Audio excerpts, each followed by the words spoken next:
He replaced her at their own anniversary. 3 years later, she came back with a man who could bury his entire empire with one phone call.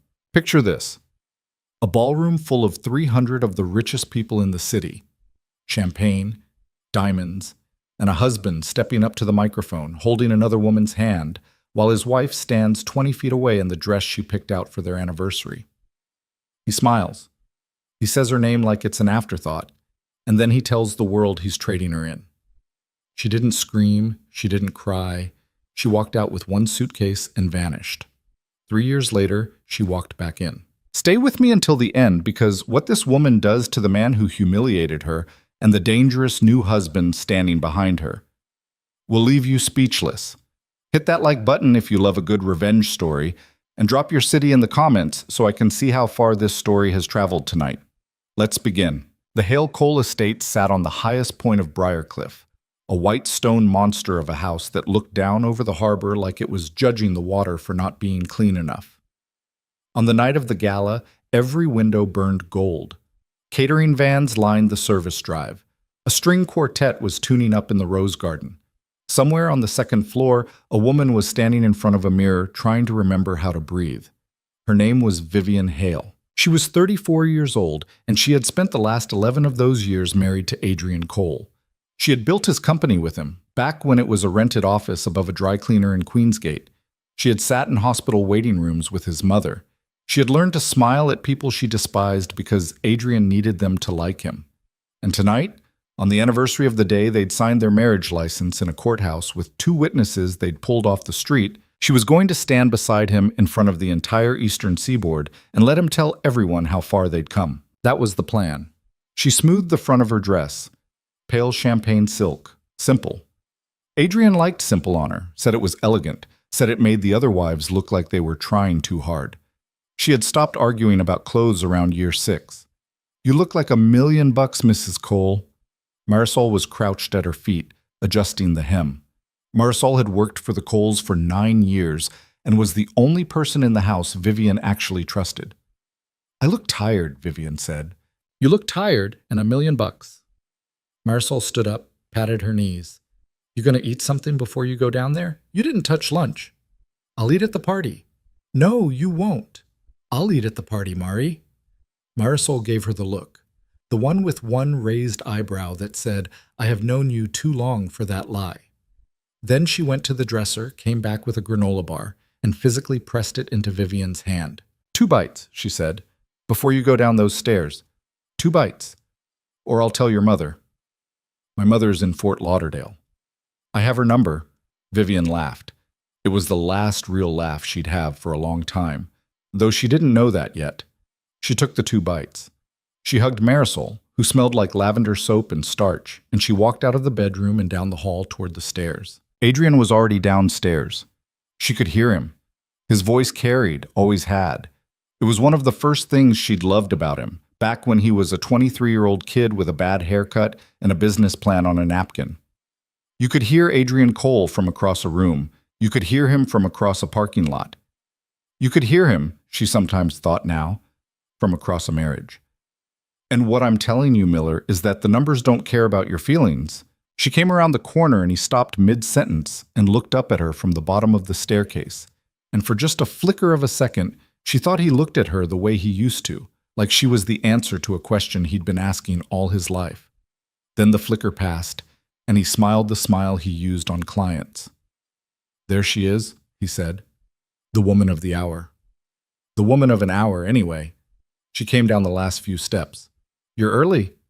"I'm on time." "You're late." "I'm his wife. I'm allowed to make an entrance." Miller, standing next to Adrian in a tuxedo that fit him like a car cover, gave a small, embarrassed laugh. Adrian didn't. Adrian looked at his watch. "Guests are arriving at 7, he said. "It's 6:51. Then I have 9 minutes. Viv." "Adrian." He exhaled through his nose. It was a sound she had come to know the way some people know the sound of their own dog barking. It meant, "I am tolerating you." It meant, "Do not embarrass me." It meant, "Be smaller." She reached the bottom of the stairs and kissed him on the cheek, because that was what the woman of the hour did. He smelled like the cologne she'd bought him for his birthday and something else, something sharper, something she didn't recognize. You smell different, she said quietly. New shampoo. Viv, please, not tonight. I didn't say anything. You said, She looked at him. She looked at him for a long time, long enough that Miller, the human car cover, found a reason to drift away toward the bar. Adrian, she said, is something wrong? Everything's fine. Everything's fine, Vivian. Can we get through tonight? That's all I'm asking. Get through tonight. She almost asked him what he meant. Get through tonight. Like tonight was a surgery. Like tonight was a storm you boarded up the windows for. But the first of the guests was already at the door, and the butler was opening it, and Adrian was turning on his wattage, arms open, voice booming. Senator, you made it! And is this the lovely Mrs. Hargrove? And the moment was gone. The gala was beautiful. Everyone said so, all night, in that way rich people have of complimenting each other's taste as if they are complimenting themselves. The flowers, Vivian. The flowers. The string quartet. Vivian, where did you find them? The food, my God, the food. She smiled. She accepted the compliments. She tucked her arm through Adrian's when the photographer came around, and she tilted her chin the way she'd been taught by a PR coach back in 2018. Click, click, click. Beautiful, Mrs. Cole. One more. She drank one glass of champagne and then switched to water, because she had learned early that champagne at these things was a trap. The women who drank got loose, and the women who got loose got talked about on Monday morning. Around 9, she slipped away to the powder room off the east hallway. She just needed a minute. Her feet hurt. Her face hurt from smiling. She wanted to sit down on a closed toilet lid and put her head in her hands for 60 seconds and then get back out there. That was where she heard them. The powder room shared a wall with Adrian's study. She had forgotten that. She had been in that powder room 1,000 times and never once thought about it. But tonight, through the wall, she heard Adrian's voice, lowered almost to a whisper, and she heard a woman's voice she didn't know answer him. Told you I'd handle it. You keep saying that, Adrian. Tonight. I'll do it tonight. You have my word. Your word. Camille. Don't Camille me. You've been saying tonight for 6 months. It's different now. The contracts went through. Her name isn't on anything anymore. She can't. Legally, she can't. I don't care about legal. Well, I do. I built that company. We built that company. You and me. From the lake house. Or did you forget? Silence. Vivian stood on the other side of the wall with her hand over her mouth, and she did not breathe. I didn't forget, Adrian said finally, and his voice was so soft that if she hadn't been pressed against the wall, she wouldn't have heard it at all. I didn't forget anything, baby. Baby. He had called her baby once, a long time ago. He didn't anymore. He called her Viv and sometimes honey in front of other people, and on the worst nights, Vivian, with both syllables pronounced very carefully, the way a tired parent uses a child's full name. She stepped back from the wall. Her legs felt strange, like they were somebody else's. Through the wall, she heard a kiss. It was the smallest sound. A single soft, wet sound, and a woman's breath catching, and a man's low laugh. Vivian did not remember leaving the powder room. She remembered being in the hallway again, under the chandelier, with a waiter offering her a tray of tiny crab cakes. And she remembered saying, "No, thank you," in a perfectly normal voice. She remembered walking back into the ballroom. She remembered seeing her reflection in the tall gilt mirror by the door and thinking, that woman's hair is coming loose. And then realizing the woman was her, she fixed her hair. She walked to the bar. She asked for a glass of champagne, and she did not drink it. She just held it, because she needed her hands to be doing something. The contracts went through. Her name isn't on anything anymore. The company. Cole Hale Holdings. Her name wasn't on anything anymore. When had that happened? She started trying to remember the last 6 months. The papers he'd brought home. The meetings he'd asked her to, just sign this, babe. It's a restructuring thing. She had signed. She had signed dozens of things. She had trusted him because you trust the person you married, and because her lawyer had retired and Adrian had said, use mine, he's great, he'll take care of you, and because she had been tired. Her knees didn't buckle. She was proud of that later. Her knees did not buckle. Vivian. She turned. Adrian was coming across the ballroom toward her, and he was not alone. A woman was with him. Young, not much younger than Vivian, maybe 29, 30, in a red dress cut to her thigh. black hair pinned up, a face that didn't need any of it. The makeup or the dress or the hair, because the face was already the kind that made waiters drop trays. Camille. Viv, I want you to meet somebody. She knew what was about to happen. She knew it, the way you know a car is going to hit you when you see it jump the curb. She couldn't stop it. She couldn't move. This is Camille Devereaux. She's been doing some consulting work for us. For me. His hand was on the small of Camille's back. Vivian watched it. She watched his hand on the small of another woman's back, and she watched the way Camille tilted, very slightly, toward him, the way a plant tilts toward the sun. Lovely to meet you, Camille said. Her voice was warm. Her eyes were not. Likewise, Vivian said. I've heard so much about you. Have you? Viv. Adrian's smile was tight. Don't. I'm being polite, Adrian. I said, have you. I believe that's a polite thing to say. Camille's mouth curled just a little. She liked it. She liked the tension. She liked being the reason for it. Adrian glanced at his watch again. He was going to do it. He was actually going to do it. In front of everyone. He was going to do it during his speech. Get through tonight. The DJ, on cue, lowered the music. A spotlight came up over the little stage at the end of the room. Adrian tapped Vivian's elbow. Come on, baby. It's time. And she let herself be led because she could not, in that moment, think of what else to do. Her brain was a field of radio static. Her heart was beating so hard she could feel it in her teeth.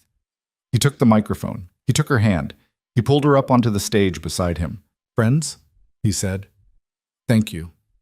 Thank you all for coming tonight. Applause, polite, warm. 11 years ago, a 23-year-old kid with no money and a business plan on a napkin convinced a 23-year-old girl way out of his league to marry him in a courthouse in Queensgate. Laughter. The laughter of 300 wealthy people who had heard this story before, who liked the myth of it, who enjoyed picturing Adrian Cole as a struggling kid. That girl is standing next to me tonight. He turned and looked at her. She made herself smile. And I want to take a moment in front of all of you to thank her, because she has been a partner to me in every sense of that word. She has been patient. She has been loyal. She has worked, many of you don't know this, she has worked in this business alongside me since the beginning, since before there was a business. Vivian built Cole Hale with me, and I am more grateful than I can say. The applause this time was enormous.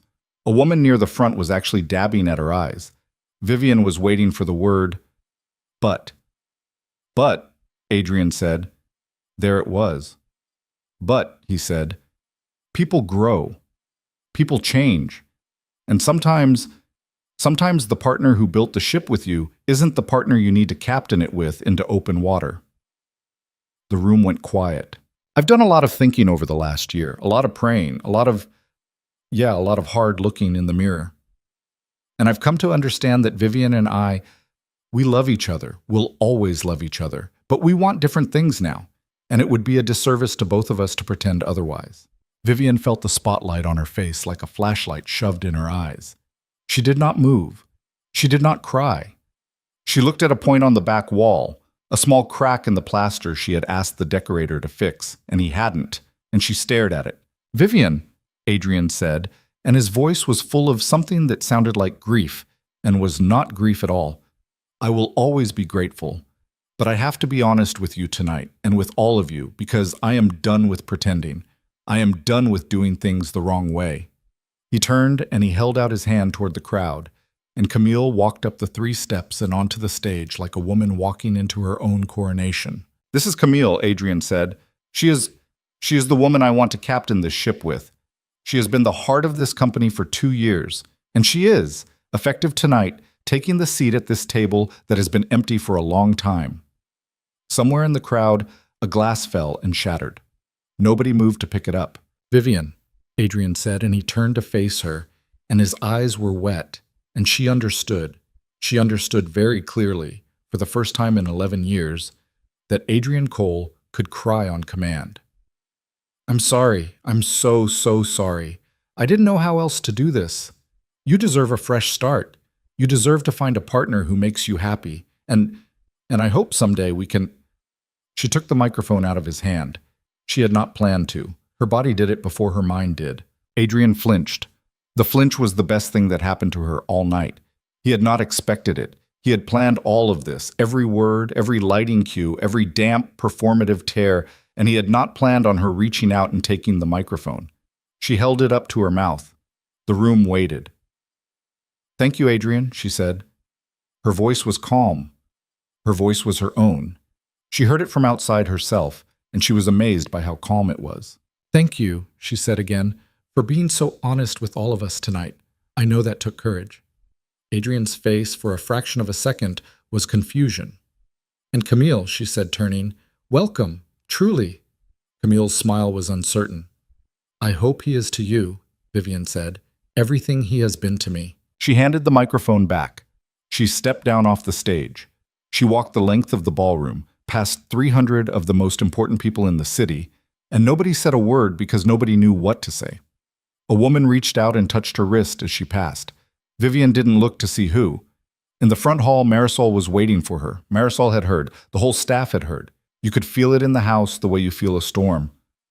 "Mrs. Cole." "Mari, I need a suitcase." "Mrs. Cole, I need a suitcase. The small one. The black one. Pack me.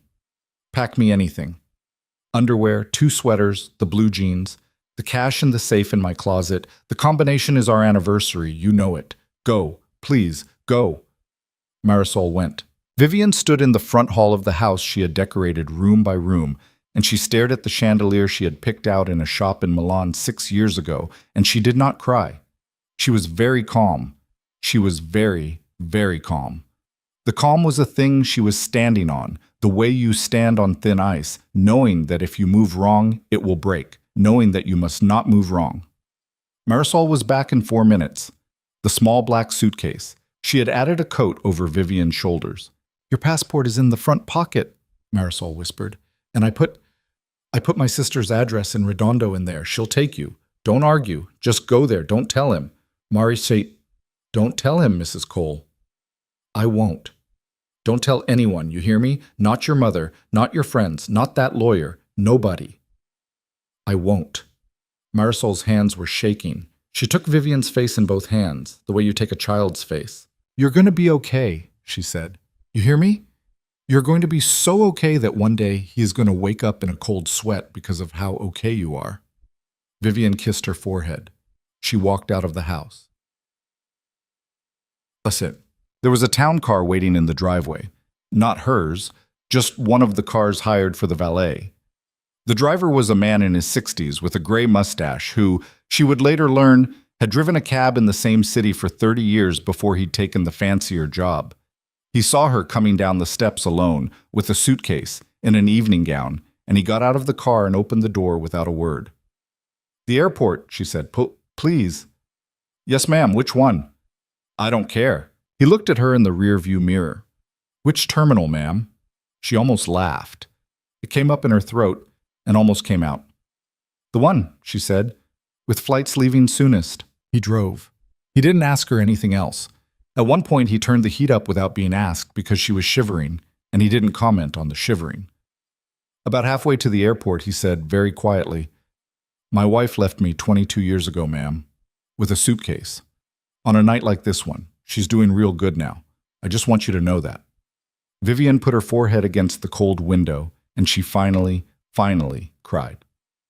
She paid cash for a ticket to the first flight she could get on, which happened to be a red-eye to Lisbon with a connection through Newark. She was still in the champagne-colored dress. The woman at the counter looked at her like she wanted to ask a question and then decided, professionally, not to.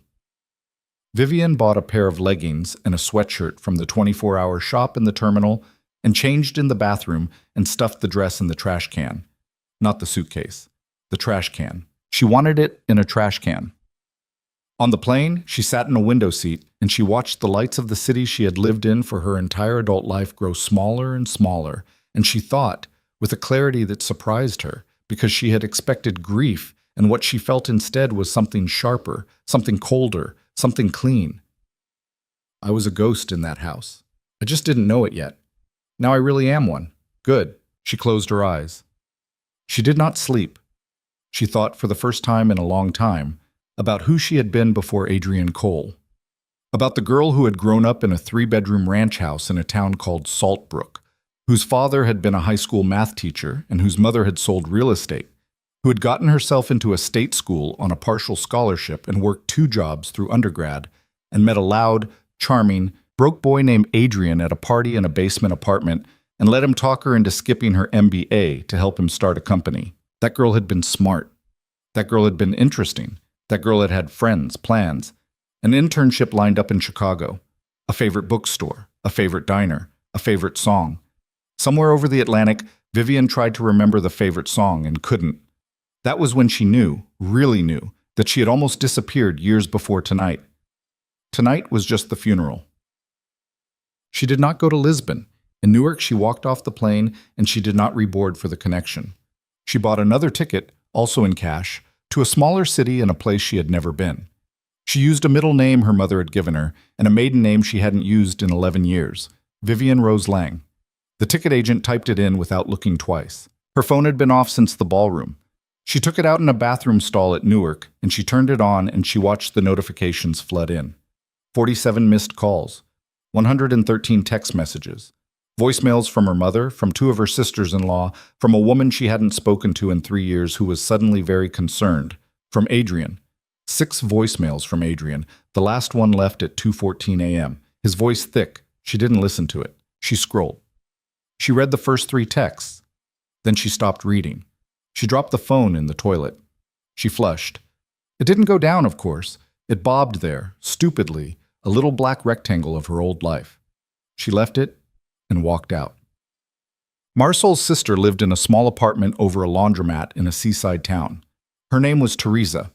She was heavier than Marisol, with the same kind eyes, and she answered the door in a house coat at 7 in the morning, and she looked at Vivian standing there, in leggings, in a sweatshirt, holding a suitcase, no makeup, her hair scraped back. And she said, "Mari called. Come inside. I made coffee." Vivian came inside. Teresa poured the coffee. She set it in front of Vivian. She sat down across the table and she folded her hands. "My sister said you don't want to talk about it." "I don't?" "Okay. We don't talk about it." Vivian picked up the coffee. Her hands shook. She put it down again. "What do you need?" Teresa said. Vivian thought about it. "A haircut," she said finally, "and a job, and a different name, but I think I can handle that part myself." Teresa nodded slowly. "I can do a haircut right here in this kitchen," she said. "I used to cut hair on ships. The job I'll have to think about, but my cousin knows a lady who runs a bookkeeping office, and she's always looking." "Bookkeeping? You said you helped run a company." "I did." "So bookkeeping." Vivian laughed. It was a wrecked little laugh, but it was a laugh. "Okay," she said. "Bookkeeping." Teresa got up, went to a drawer, came back with a pair of scissors and a towel. She stood behind Vivian and lifted the heavy dark hair in her hands. "How short?" she said. "All of it." "All of it's a lot, honey. All of it." Teresa was quiet for a moment. Then she said, "Okay." And the scissors started to sing, and long dark strands of Vivian hair fell onto the linoleum floor of a kitchen above a laundromat in a town she had never been to. On the morning after she had walked out of her own life with one suitcase, and she sat very still, and she closed her eyes, and for the first time in 11 years, she felt something underneath all the numbness. It was not peace. It was nowhere near peace. It was the first low growl of something she did not yet have a name for. Something patient. Something that could wait. Something that was going to, one day, a long time from now, walk back into that ballroom in a different dress with a different man behind her and burn every single thing Adrian Cole had ever loved to the ground. She didn't know that yet. Not in words. But Teresa, standing behind her with the scissors, felt it. She would tell her sister, years later, that she had felt it. That the woman who sat down in her kitchen chair and the woman who stood up from it were not the same woman. That something had come in through the window while she was cutting, and something else had gone out. Vivian looked at herself in the small mirror on the wall. Short hair, no makeup. A sweatshirt from an airport gift shop. She didn't recognize the woman in the glass. "There," Teresa said softly. "There you are." Vivian touched the ends of her new hair. She took a long breath. "Vivian is dead," she said, quietly, to the mirror. to herself. Teresa didn't answer. Outside, a truck went by on the street, and the building shook a little, and the morning light came in gray through the kitchen window, and in a city 4,000 miles away, Adrian Cole was standing in the middle of his empty house in a tuxedo, calling a phone number that would never ring again, and he did not know yet, he would not know for a long time, that he had just lit the match that was going to burn his entire world down. He had only done one thing wrong. He had thrown her away without checking, first, whether she was something he could replace. She wasn't. And 3 years from the morning, Teresa cut her hair in a kitchen above a laundromat. A black car with tinted windows was going to pull up to the front of a restaurant in the old city, and a man with gray at his temples and a gun inside his jacket was going to step out first, and then he was going to turn around and offer his hand to the woman in the back seat, and she was going to take it, and she was going to step out into the light, and the world Adrian Cole had built was going to end. But that was 3 years away. For now, in the kitchen above the laundromat, the woman who used to be Vivian Hale picked up her coffee with 2 hands, and she drank it, and it was the best coffee she had ever had in her life. The coffee in Teresa's kitchen became the first meal of a new life, though Vivian did not think of it that way at the time. At the time, she thought of it as something to hold on to. Her hands needed a thing to do, because if her hands did not have a thing to do, they would start to shake again, and she could not afford to shake. Not today. Not any day after today. Teresa did not press her. That was the first gift. The second gift was a cot set up in the spare room, which was really more of a walk-in closet with a window. And the third gift was a shoebox pulled out from under the bed with $942 in it, which Teresa pushed across the table that afternoon and said, "This is a loan. You pay me back when you have it." "You don't. I didn't have it to begin with. No shame either way." "Teresa, take it. I have cash. Mari told me what she put in that bag. That's a lot of money for a woman who doesn't know yet how expensive being nobody is going to be. You'll spend it faster than you think. Take this. Put it in a different pocket." Vivian took it. The bookkeeping lady's name was Rhoda, and she ran her office out of a converted dentist's office 2 blocks off the boardwalk. She did not ask Vivian for a resume. She asked her to add a column of numbers in her head, and when Vivian did it faster than Rhoda's calculator, Rhoda said, "You start Monday. Cash, under the table, no benefits. You don't tell anybody what I pay you because I pay you more than the other girls." Vivian said, "Thank you." Rhoda said, "Don't thank me. You thank me when you stop looking like somebody died." She did not stop looking like somebody died, not for a while. The first month she lived in Teresa's closet, she did not sleep more than 3 hours a night. She would lie on the cot and stare up at a water stain shaped like the state of Ohio and wait for her body to betray her. Sometimes it did. Sometimes at 2 in the morning she would taste champagne at the back of her throat and hear Adrian's voice, "We want different things now." And her stomach would turn over and she would have to sit up and press her hands flat against the mattress and count the threads on the blanket until the feeling passed. She counted a lot of threads that first month. She memorized the pattern of that blanket the way some people memorize prayers. She didn't call her mother. That was the hardest thing. Her mother was in Fort Lauderdale, probably frantic, probably calling everyone they had ever known. Vivian wrote her a postcard from a gas station in a town she drove through once and mailed it without a return address. "I'm alive. I'm safe. Don't look for me. I love you. I'll come back when I can." She knew her mother would not forgive her for that postcard for a long time. She knew her mother would forgive her eventually. Adrian she did not think about. Or rather, she thought about him the way you think about a tooth you had pulled, aware of the hole, aware that the hole was healing, refusing to touch it with your tongue. Camille she did not think about at all. Camille was not a person to her. Camille was a piece of information. In the 3rd month, she started going to the library. The library in that town was a squat brick building with a reading room that smelled like old carpet and lemon polish. And Vivian went there after work every day, and she read. She read finance. She read accounting. She read tax law. She read biographies of men who had built and lost and rebuilt fortunes. She read for a long stretch about shell companies and offshore trusts with a legal pad on her knee, taking notes in a handwriting that was not the handwriting of Vivian Hale. She did not know yet that she was preparing for anything. She told herself she was just reading because reading kept her brain from eating itself. But underneath the telling, something was assembling itself. A picture was coming into focus, the way a Polaroid comes into focus in your hand. She had signed away her name in the company. Fine. But she remembered. She had a very, very good memory. Adrian had always said so. He had used it against her in fights. You bring up every little thing. She remembered the structure of Cole Hale. She remembered the subsidiaries, the partners, the suppliers, the banks. She remembered who owed Adrian favors and who Adrian owed. She remembered which accountants he trusted and, more importantly, which ones he didn't. On a yellow legal pad in the library reading room, one rainy Tuesday in her 4th month, she wrote down everything she could remember about her ex-husband's business from memory. It filled 43 pages. She hid the legal pad under her mattress, and she did not touch it again for a year and a half. In the 6th month, Rhoda looked up from her ledger one morning and said, "Vivian? Lang, was it? Vivian Lang." "Yes." "You gonna tell me who you really are someday?" "Probably not." "Okay." Rhoda wrote something on a pink message slip and held it out across the desk. Vivian took it. It was a name, Abrielle Moss, and a phone number. "My friend runs payroll for a bunch of the shipping companies down the coast," Rhoda said. "She needs somebody who knows what they're looking at and doesn't ask questions. She pays double what I pay. She also lives somewhere bigger than this town, which I'm guessing you could use." "I like it here." "No, you don't. You're just scared to leave." Vivian looked at the pink slip. She looked at Rhoda, who had dyed red hair and was wearing a sweater with a cat on it, and who had been for 6 months the closest thing to a friend she had allowed herself to have. "Rhoda," she said, "why are you doing this?" Rhoda shrugged. "Because you're wasting your life in my dentist's office.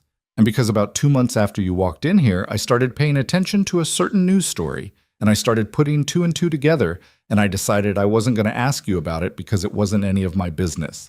But if the kind of people who write checks to that woman in that news story were to ever come looking, I figure the farther away you are, the better." Vivian did not speak. "I'm not going to ask," Rhoda said. "I'm just saying, call Abrielle." She called Abrielle. 2 weeks later, she was on a bus with her suitcase, a bigger one now, headed 3 states south to a port city she had never been to, where the air smelled like diesel and brine and where nobody at all in any direction for 400 miles, had ever heard the name Vivian Hale. Oh, montan. Abrielle Moss turned out to be a 5-foot-tall black woman in her late 50s with a voice like a bucket of gravel and a tattoo of a mermaid on her forearm that she did not explain. She ran her payroll business out of the 2nd floor of a building that had been a hat factory in 1923 and was now mostly immigration lawyers and one very confused dentist. She hired Vivian the same day they met, over a cup of coffee in a diner across the street from the bus station. "I don't care who you were before," Abrielle said. "I care who you are Tuesday at 9. You show up Tuesday at 9, we're fine." "I'll be there." "Rhoda says you're sharp." "I'm okay." "Rhoda doesn't say sharp about anybody. You're sharp. Don't play modest with me. It's boring." Vivian almost smiled. "You got a place to live?" "Not yet. There's an apartment over the shop. Smells like mothballs. You can have it for what I used to pay for it, which is nothing, because the landlord owes me. You want it?" "Yes." "Done. Come on." That was how Vivian Lang became a tenant in a 1-bedroom above a payroll office in a city where the water was green and the ship horns ran all night. And that was where she would live for the next 11 months. And that was where, on a Thursday night in the following February, she would meet Roman Versetti for the first time. But she did not know, of course, that it was him. She did not even know the name Versetti. Abrielle's payroll firm handled books for 24 shipping concerns, most of them legitimate, and some of them, Vivian had come to realize in her first 3 weeks on the job, not. She did not ask questions about the ones that weren't.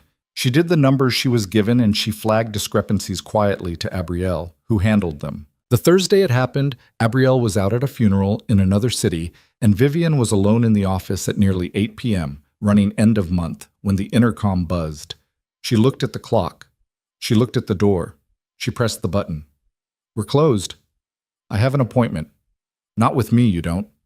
"With Abrielle Moss." "Ms. Moss is out of town. The office is closed." There was a pause. Then a voice, lower, amused. "Are you the one who flagged the Merino invoices?" Vivian's hand hovered over the intercom. The Merino invoices. 3 weeks earlier, she had noticed a pattern in a set of transport invoices that didn't add up. Numbers that move the way numbers move when someone is testing whether anyone is watching. She had written a one-page memo and given it to Abrielle. Abrielle had said, "Thank you, sweetheart. I'll handle it." And that had been the end of it, as far as Vivian was concerned. "Who is this?" she said. "A friend of Ms. Moss. My name's Versetti, Roman Versetti. She and I have known each other a long time. I'd appreciate 5 minutes of your time." She didn't move. "You can watch me on the camera," he said. "I'll stand here. I'll put my hands where you can see them. I'd just like to come up. It's about the invoices." She looked at the little black and white monitor on the corner of the desk. A man was standing in the foyer of the building, 30 feet down and a floor below her, hands loose at his sides. He was wearing a dark coat. The camera was too far away to make out his face. She thought about saying no. She thought about calling Abrielle. She thought about the 4-inch letter opener in the top drawer of the desk, which she had started carrying in her purse a month into the job because the building after dark could get unfriendly. "Come up," she said. Slowly. "The door's at the top of the stairs. It's unlocked. Sit in the chair across from my desk. Don't touch anything." "Ma'am?" He came up. The first thing she noticed when he walked into Abrielle's office was that he was older than she had expected. Early 40s, maybe 45. Tall, but not enormously tall. Gray coming in at his temples in a way that looked deliberate, though it wasn't. A face that was not handsome so much as it was put together, the way a good sentence is put together. Every part of it doing a job. Dark eyes. A faint pale scar running from the corner of his left eyebrow down into his hairline. He was wearing a coat that cost more than the car she had bought off a guy in an alley 6 months earlier. He took off a pair of leather gloves very slowly and put them in the coat pocket. He sat in the chair across from her desk.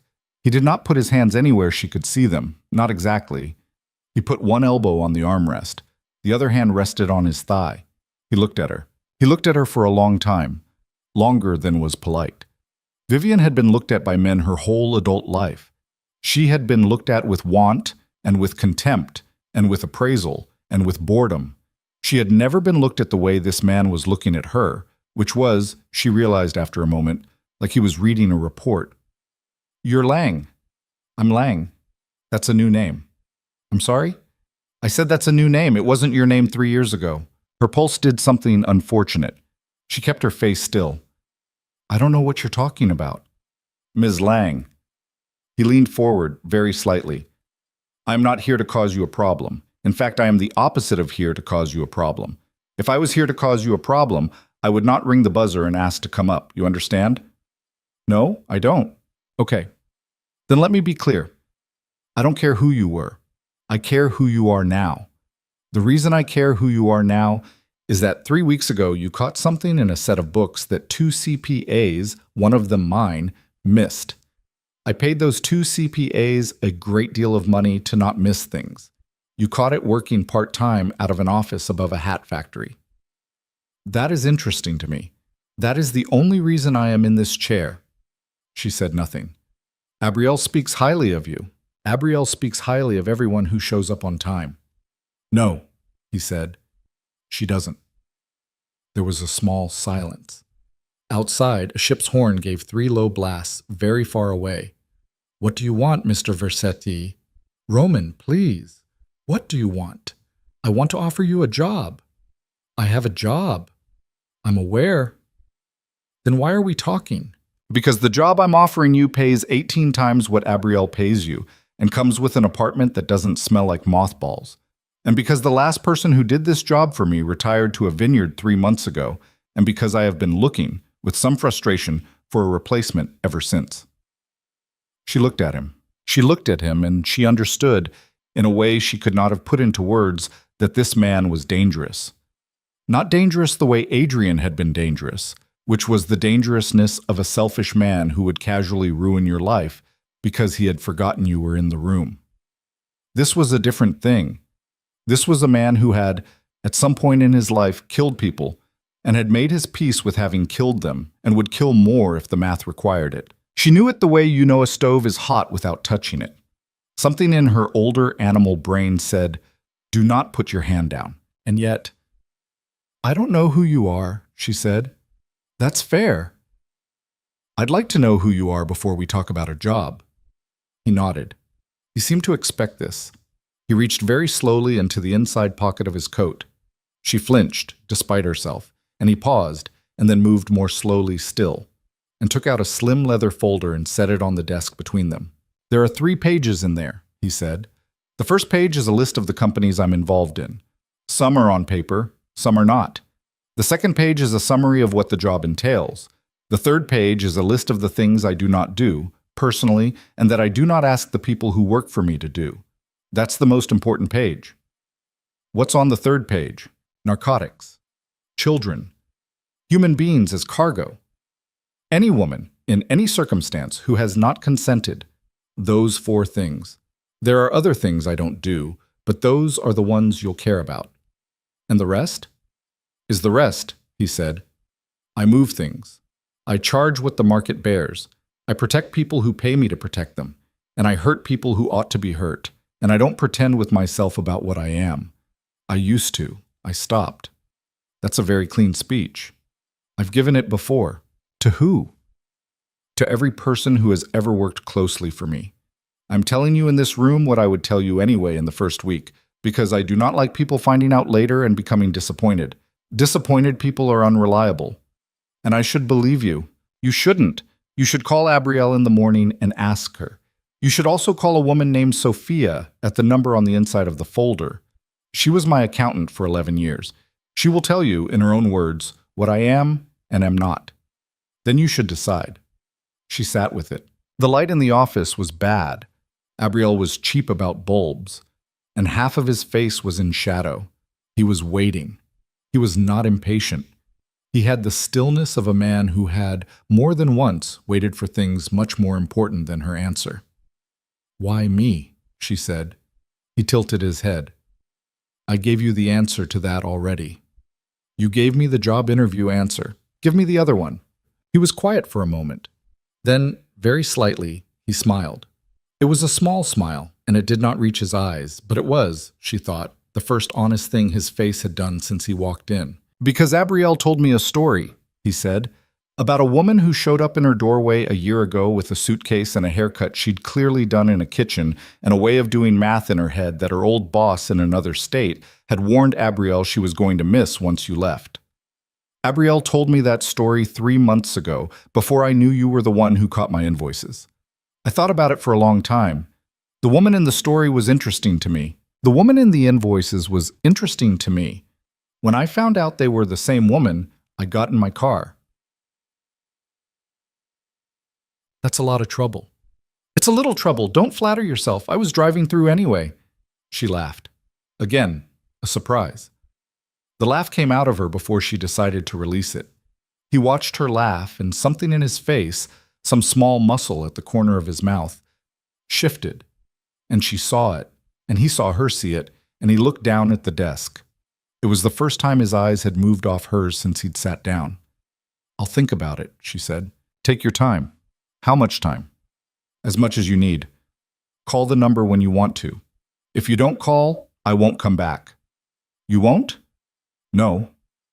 Even though I caught your invoices. You did me a favor by catching them. That's not a debt that goes the other direction." He stood. He picked up his gloves. He nodded, just once, very small. At the door, he stopped. "Ms. Lang?" "Yes." "For what it's worth." He did not turn around exactly. He spoke to the doorframe. "Whatever happened to you before this? I don't need to know it. I don't want to know it. I just want you to know I am not going to look for it. You are who you are sitting in that chair. That's who I'm hiring, if you let me hire you." And then he was gone, down the stairs and out into the February dark. She sat in the office for 20 minutes before she moved. She did not touch the leather folder. She could hear the distant horns and a cat somewhere in the alley, and the radiator ticking the way it ticked in the hours before it gave up and stopped entirely for the night. She called Abrielle the next morning. Abrielle said, "Oh, honey, you know him." "I know him." "How well?" "Well enough. He's telling you the truth.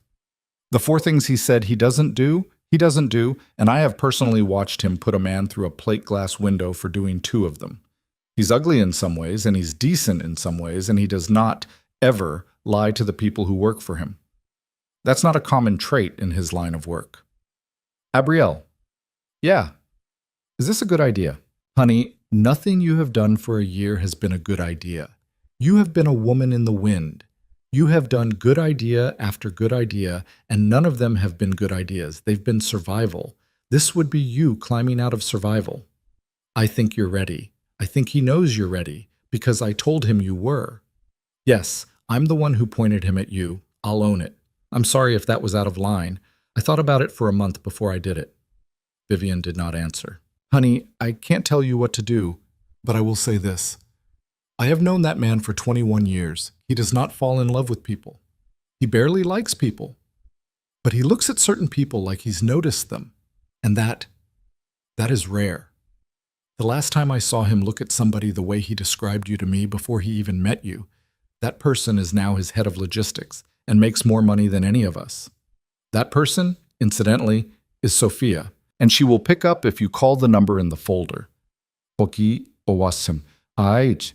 Vivian called the number in the folder. Sophia answered on the second ring. Sophia talked for 47 minutes. Sophia said, among other things, he is not a good man, in the sense you probably mean. He is not a bad man, in the sense you probably mean. He is a man who has made peace with being both. What he is, without fail, is a man who keeps his word. If he tells you he will not ask you to do a thing, he will not ask you to do that thing. I would bet my house on it, and in fact I have, in a manner of speaking. Vivian asked if she had ever regretted going to work for him. Sophia was quiet for a long moment. No, she said, and I have thought about that question more than most. No, I have regretted other things. I have never regretted that. Vivian took the job. She did not take it that week or that month. She took it in April, when the cherry trees that grew along the harbor in that city finally gave up their blossoms, and the air smelled for a few days almost sweet. She took it over breakfast in a diner with Roman Versetti, who ordered dry toast and black coffee and did not take off his coat. Understand me, she said, before they shook on it. I am taking this for the money. I am taking it for the apartment. I am taking it because Sophia says I can. I am not taking it for you. Understood. I don't know what you thought when you came to that office in February. I didn't think anything, Ms. Lang. You thought something. He considered his coffee. He turned the cup in his hands. I thought, he said carefully, that you were a woman who had been through something. That was all. I did not think past that. I do not think past that now. Good. Good. Then we'll get along. I expect we will. They did not get along at first. They got along in the professional sense, which is not the same thing. She moved into the apartment he had arranged, which was on the top floor of a building he owned, and which was bigger than any apartment she had lived in as an adult, and which had a balcony that looked out over the water. She met his people, one at a time. Sophia, who turned out to be a tiny woman in her 60s with sharp eyes and a silver braid down her back, hugged her the first time they met and said in her ear, I'm glad you came. I was worried you wouldn't. Vivian did not cry.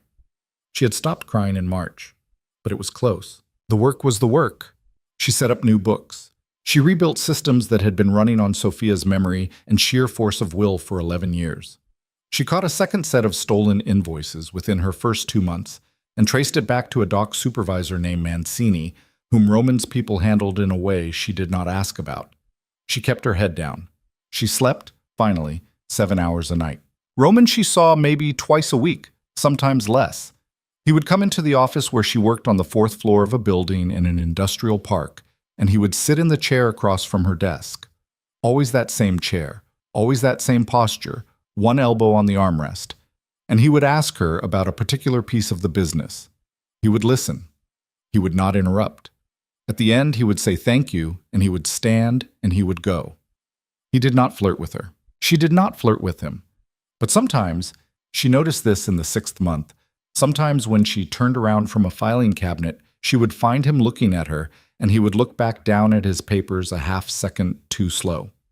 Sometimes when she laughed at something Sophia had said, he would be in the doorway, and she would catch the expression on his face before he composed it. One night in August, there was a thing at one of his restaurants, an incident.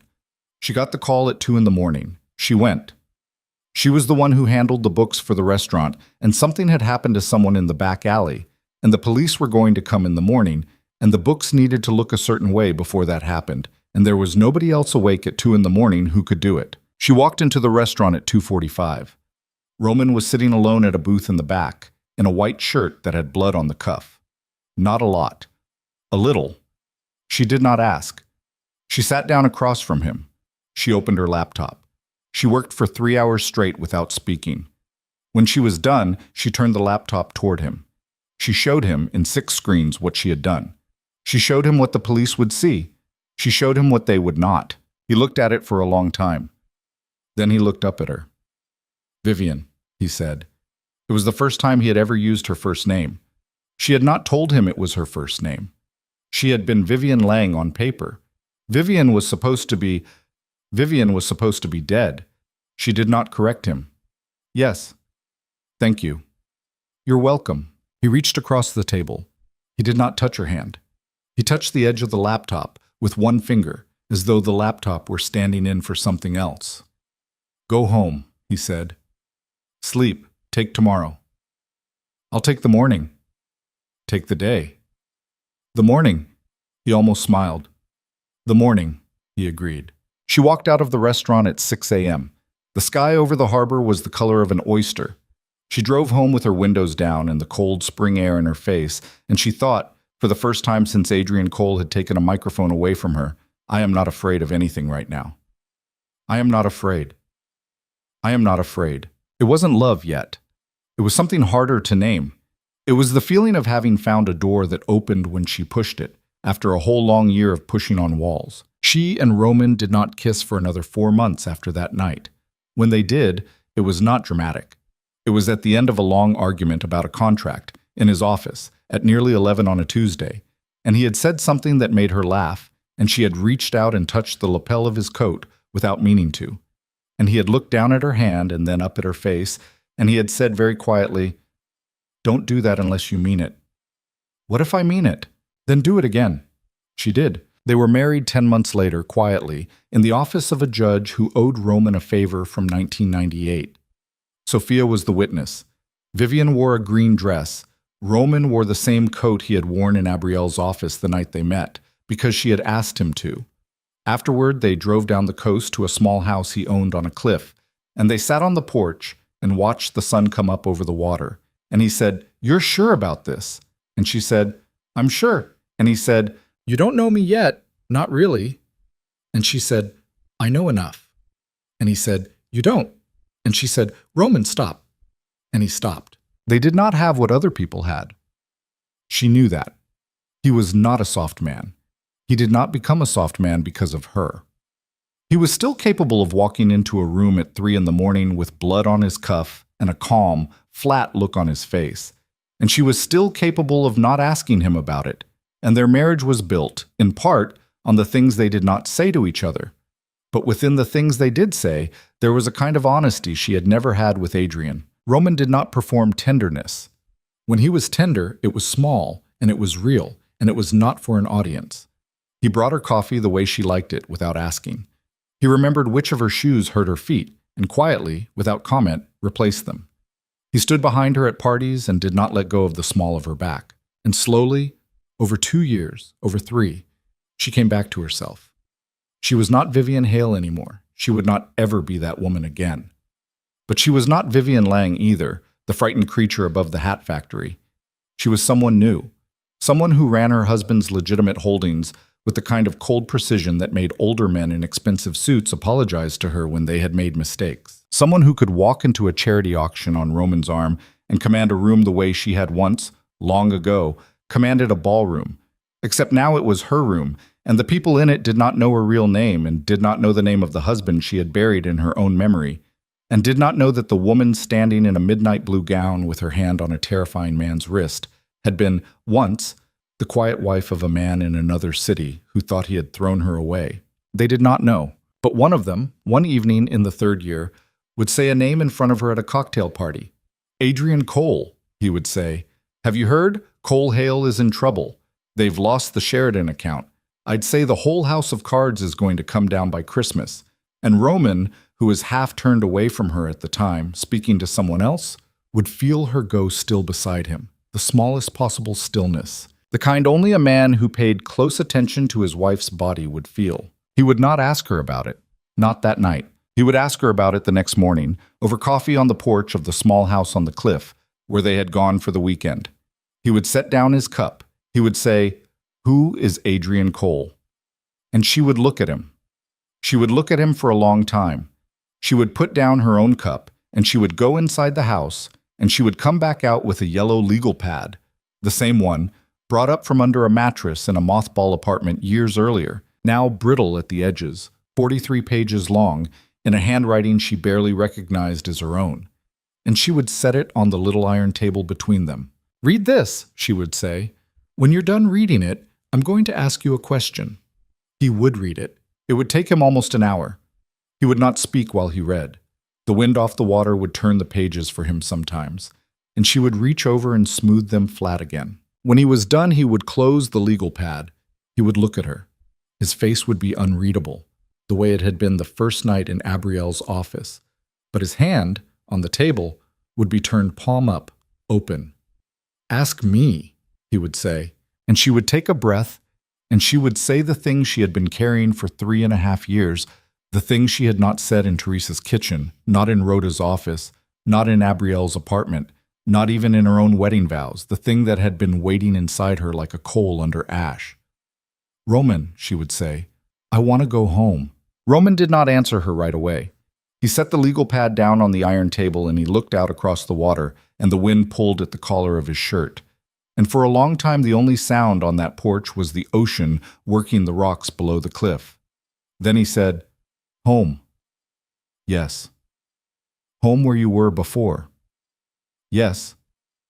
"Not home the way you and I have been using it." "No." He nodded, once. He picked up his coffee, which had gone cold. He drank it anyway. He set the cup down. "Vivian," he said, "I need to ask you something, and I need you to not answer it fast. Okay? Do you want this because you want this? Or do you want this because you have been planning it, quietly, for so long that you don't know anymore whether it's a want or whether it's just a thing that's going to happen to you whether you want it or not?" She did not answer fast. She did not answer for almost a minute. The wind moved the pages of the legal pad, and she put her hand on them again without looking. "I don't know," she said finally. "Both, maybe. I think it started as a thing I was going to do to stay alive, the reading, the notes. I was drowning, Roman.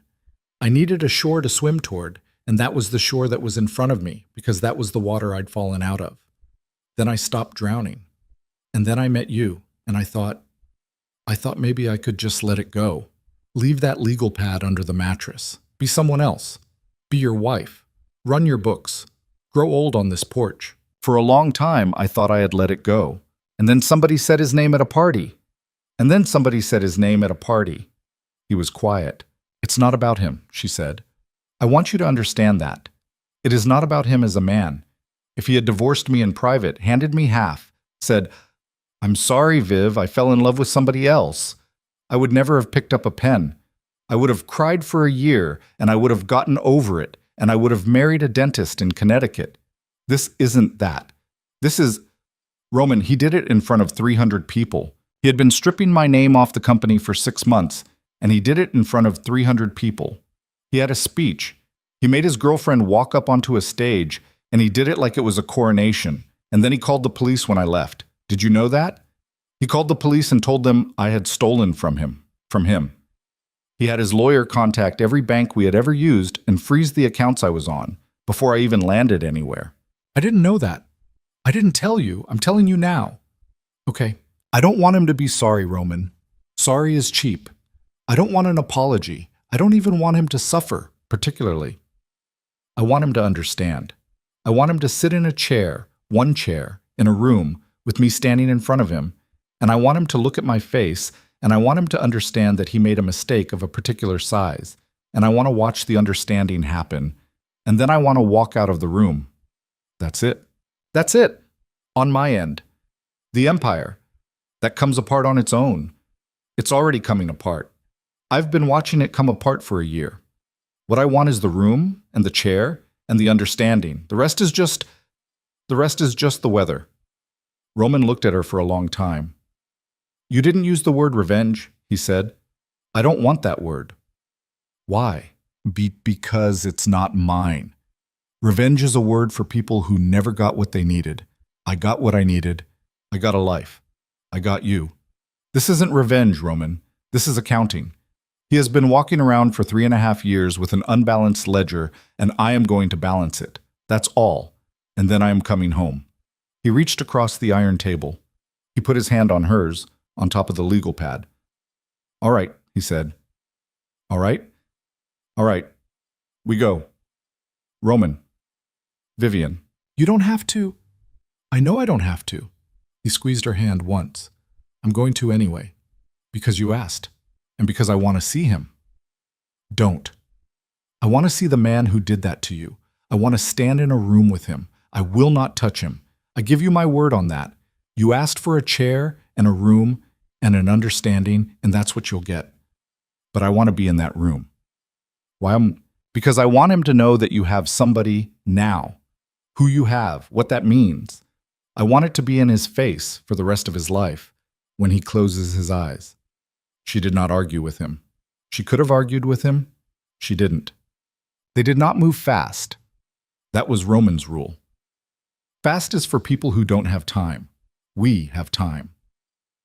They took 4 months to prepare.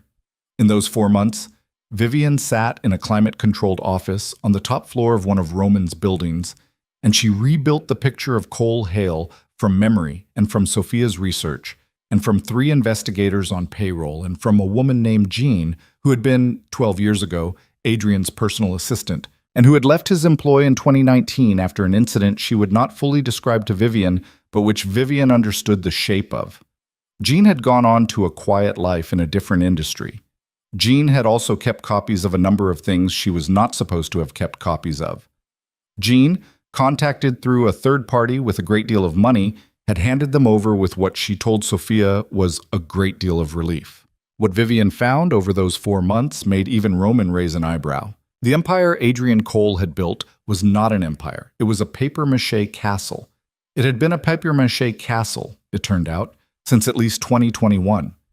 He had been losing money in the core business for 3 consecutive years and hiding it with a carousel of short-term loans, 2 of them from people Roman knew personally and did not like.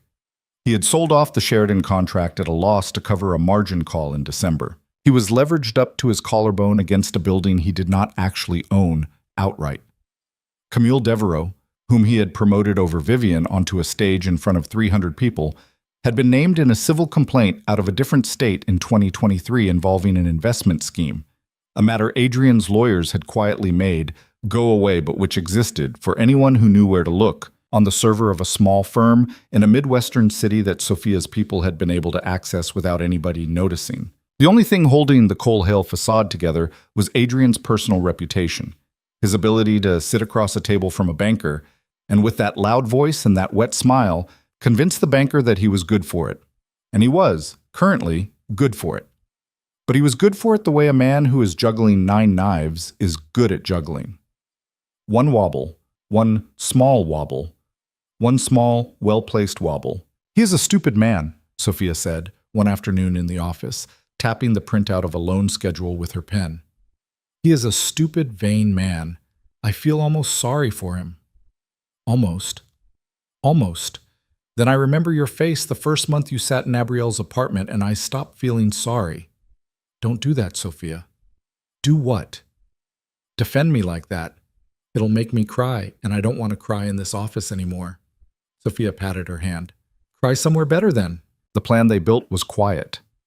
This was the thing Vivian insisted on, over Roman's gentler objections. She did not want a fire. She did not want a news story. She did not want headlines or arrests or perp walks. She wanted, she said, a slow unnodding. She wanted Adrian Cole to wake up on a Monday and find that one supplier had gone cold on him. On Tuesday, a different one. On Wednesday, the bank that had been carrying his largest credit line would, in a polite phone call, request a meeting. On Thursday, the investor he was counting on to save him, a man in another state whose name Roman knew socially, would, over lunch with a mutual friend, mentioned that he was no longer comfortable with the Cole-Hale deal for reasons he could not fully articulate. They would not lift a finger. They would only make phone calls. They would only remind people, one at a time, of things those people already knew but had chosen, for the sake of Adrian's charm, not to act on.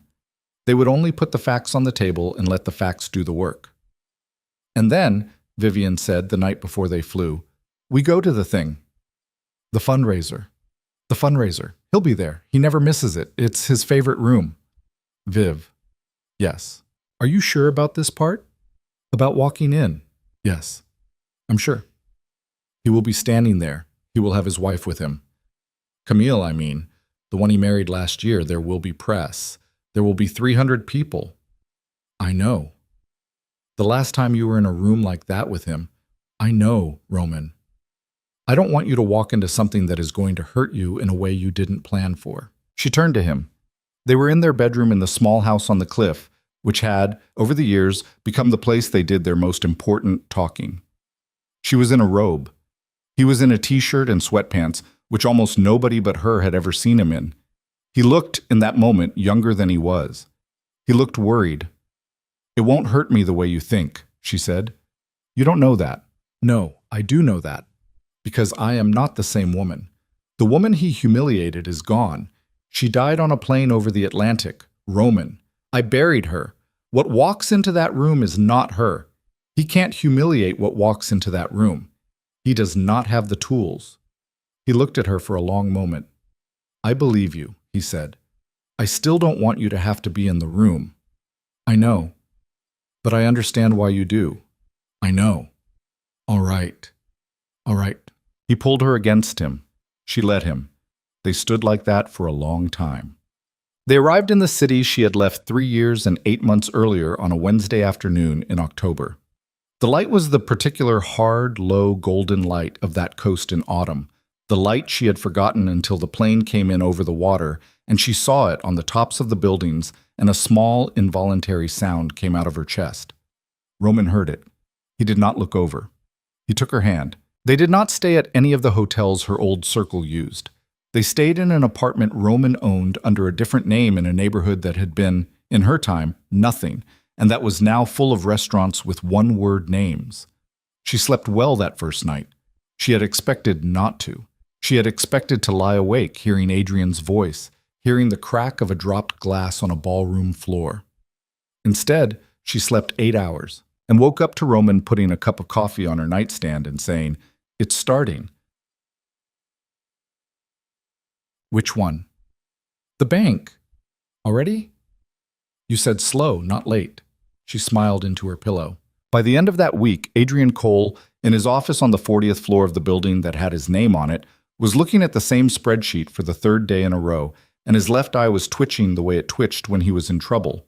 And Camille, his new wife, who was, in her defense, a more observant woman than many people gave her credit for, was standing in the doorway asking what was happening and getting no answer. Jean, who still, for her own reasons, had a friend in that office, reported all of this by text to Sophia, who reported it to Vivian, who listened quietly and said, "Keep going." The bank requested its meeting on a Thursday. The supplier went cold on a Friday. By the following Monday, 2 private calls had been made by men in other states to men in this state, and by Wednesday of the 2nd week, Adrian Cole was making phone calls of his own, and not a single one of them was being returned. He did not yet understand what was happening to him. That was the part Vivian had insisted on. He did not need to know what was happening to him until the night of the fundraiser. On the morning of the fundraiser, Vivian Verschetti stood in front of a full-length mirror in a room on the top floor of a building in a neighborhood that had not existed when she left, and she looked at a stranger. The stranger was wearing a dress the color of deep, arterial red. It was a dress without sparkle. It was a dress a woman wears when she does not need the dress to do the work for her. Her hair was up, but only loosely. A few strands had been left down, deliberately, along the line of her neck. Her makeup was almost nothing. Her earrings were small. She was wearing a watch Roman had given her for her birthday, which was the most expensive thing on her body and which nobody in the room tonight would recognize because the brand did not advertise. She looked, she realized, like a woman in her late 30s who had been through something and had come out the other side with information. She looked like a woman you would not lie to twice. Roman came up behind her. He was in black, all black, the way he always was on the nights that mattered. He put his hands on her shoulders. You ready? No. Good. Ready is for amateurs. She laughed. She turned around. She straightened his tie. One thing, he said. What? If at any point you want to leave, we leave. I don't care if we're in the middle of a sentence. I don't care who's talking to us. You squeeze my hand twice. We leave. No questions. Roman, promise me. I promise you. He nodded. He offered his arm. They drove to the fundraiser in a car so quiet she could hear her own breathing. The driver did not make eye contact in the mirror. He had been with Roman for 11 years, and he understood the difference between a night that was only a night and a night that was something else. The fundraiser was in a hotel ballroom 10 blocks from the house where she had lived with Adrian Cole. She had been in that ballroom 4 times in her old life. The carpet in the lobby was the same, a strange green and gold pattern she had always hated. The doorman was not the same. There was no one at the door she would have recognized, and she understood as they stepped out of the car. No one at the door who could possibly have recognized her. She was, she realized, completely invisible to the world she had once lived in. Her short dark hair, the lines at the corners of her eyes that hadn't been there before. The particular way she carried herself now, which was different from how Vivian Hale had carried herself. All of it added up to a woman who simply did not match the picture in anyone's head. She could walk past someone she had eaten dinner with 50 times and they would not turn. She had planned on this, but planning on it and feeling it in the lobby of the hotel were 2 different things. Breathe, Roman murmured. I am breathing. Breathe slower. She breathed slower. They were announced at the door. Versetti, the man said, Mr. and Mrs. Roman Versetti. A few heads turned because the name was unfamiliar in that room, and because unfamiliar names in that room were almost always wealthier than familiar ones, and because Vivian was, in the red dress, simply a woman you looked at once and then again. A man she had never seen before waved at Roman from across the room. Roman nodded at him but did not move toward him. Who is that? She said. A man I sold a racehorse to in 2019. He's very rich and not very important. Walk with me. They walked. She did not look for Adrian. She let Roman steer her through the room the way he always steered her at these things, his hand at the small of her back, his head tilted slightly toward her as if she were in the middle of saying something interesting. She had learned over the years how to look engaged without speaking. It was a useful skill. It kept people from intruding. She saw Camille first. Camille was by the bar, in emerald green, holding a flute of champagne and laughing at something a man was saying. She had gotten a little older. There was a small tightness at the corners of her mouth that had not been there 4 years ago. Her hair was blonder than it had been. She looked, Vivian thought, like a woman who had gotten what she wanted and had found out that what she wanted came with a mortgage. Behind her, at a small cluster of men near one of the tall tables, Adrian Cole was standing with his back mostly to the room, and he was laughing too loudly. He had gained weight, not a lot. Enough. His hair, which he had always been proud of, was thinning on top. He was wearing a tuxedo that did not fit as well as his tuxedos used to fit, and she could tell from across the ballroom that he had not changed tailors. He had just stopped going to his. He was drinking whiskey out of a tumbler, and his voice was carrying over the room. Well, I said to him, Frank, the numbers are the numbers. And 2 of the 3 men standing with him were doing the polite nod that people do when they are ready for the conversation to be over. She stopped walking. Roman, feeling her stop, stopped with her. There, she said. Small circle by the window. Tuxedo that doesn't fit. Roman's eyes moved. His face did not. That's him. That's him. He's shorter than I pictured. Everything about him is smaller than you'd picture. They stood there, the 2 of them, in the middle of that ballroom, for maybe 30 seconds. Adrian Cole did not look up. He did not know he was being looked at.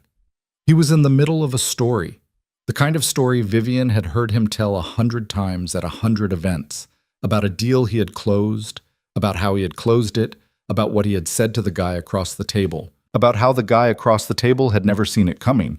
And the 2 men nodding politely were checking their watches, and one of them was looking over Adrian's shoulder at a woman on the other side of the room, and Camille, at the bar, was no longer laughing.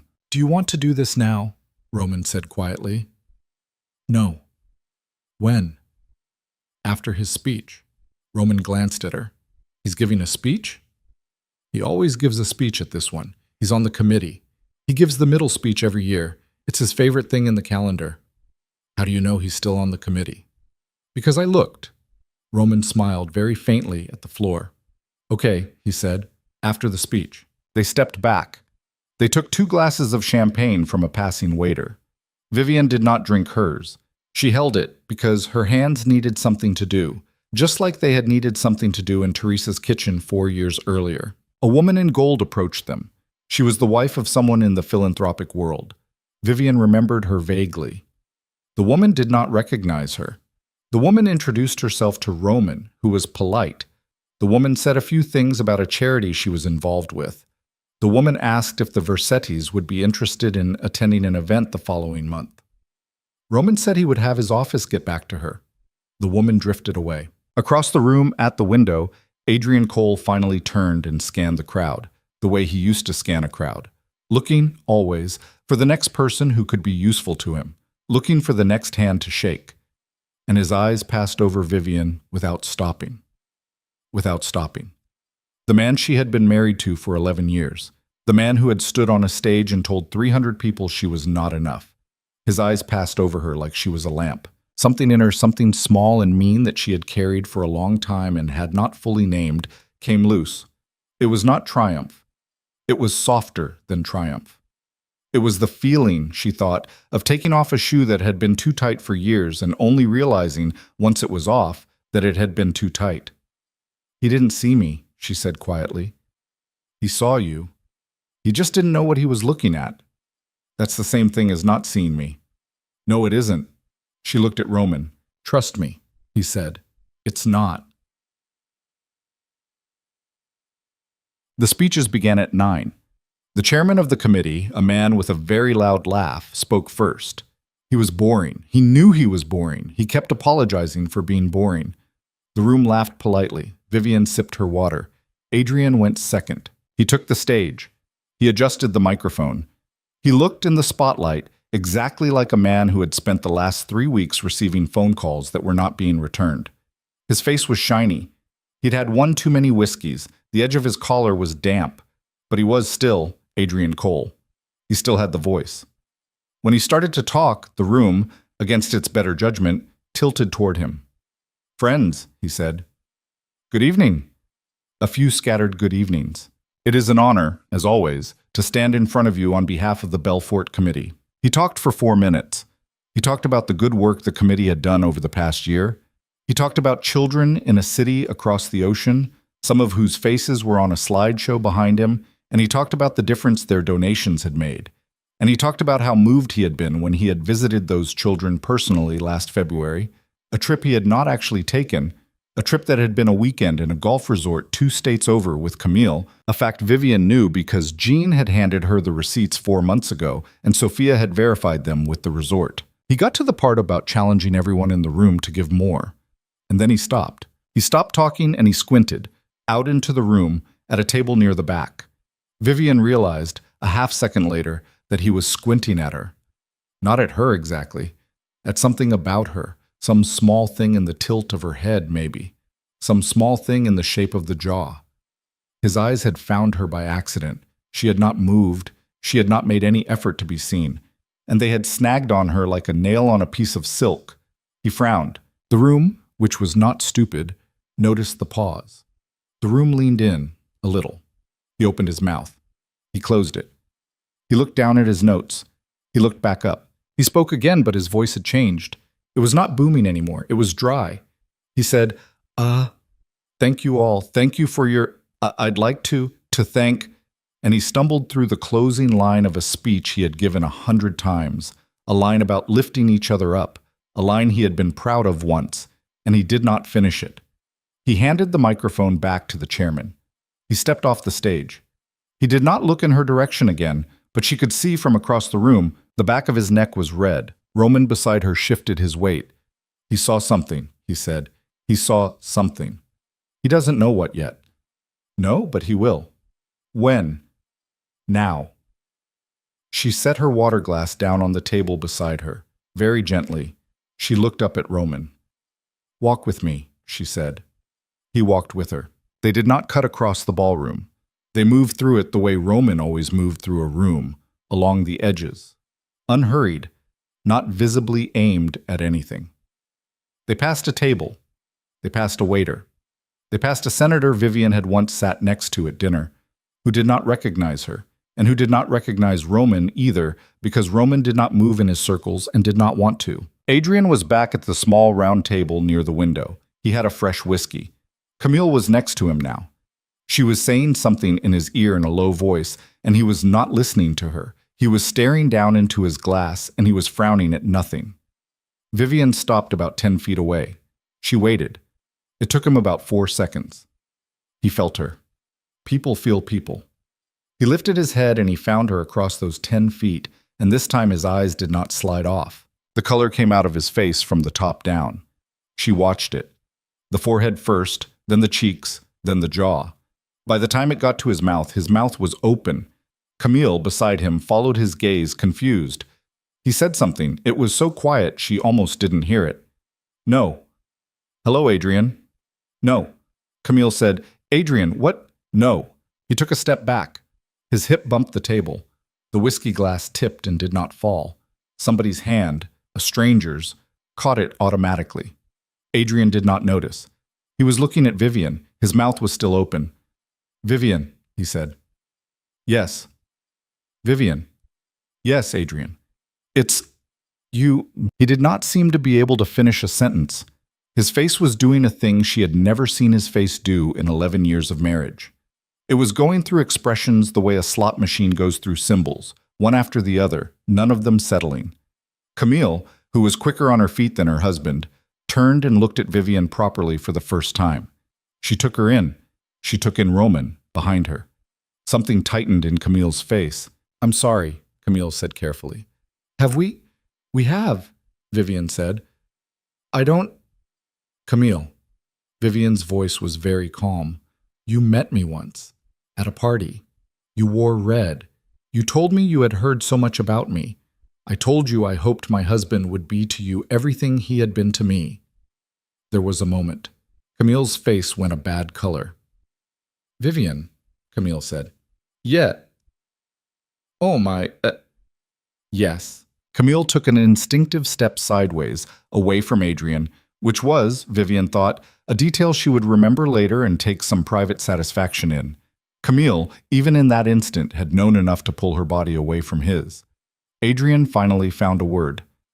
"Where?" he said. "Where have you been? Vivian, where have you been?" He said it, absurdly, like a husband asking a wife who was late coming home from the grocery store, like he had the standing to ask. His voice cracked on the second bin. Vivian did not answer. She looked at him for a long time instead. She looked at him the way she had learned to look at men over the last 3.5 years. The way Roman looked at men, actually. She had learned it from him without meaning to. Calm, complete, unhurried. The way you look at an item you are considering and deciding, finally, not to buy. "Adrian," she said. "Yes. This is my husband, Roman Versetti." Adrian's eyes moved, slowly, painfully, to Roman. Roman did not extend a hand. Roman did not speak.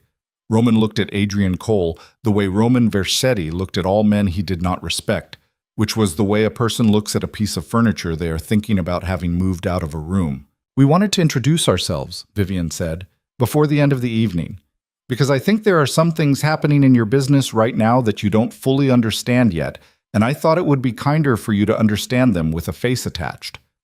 Adrian's mouth worked. "You," he said. "Me?" "You did?" "I didn't do anything, Adrian. I didn't need to. You did it all yourself. I just made sure that the people who were choosing, for a long time, not to look at what you had done, started looking at it. That's all.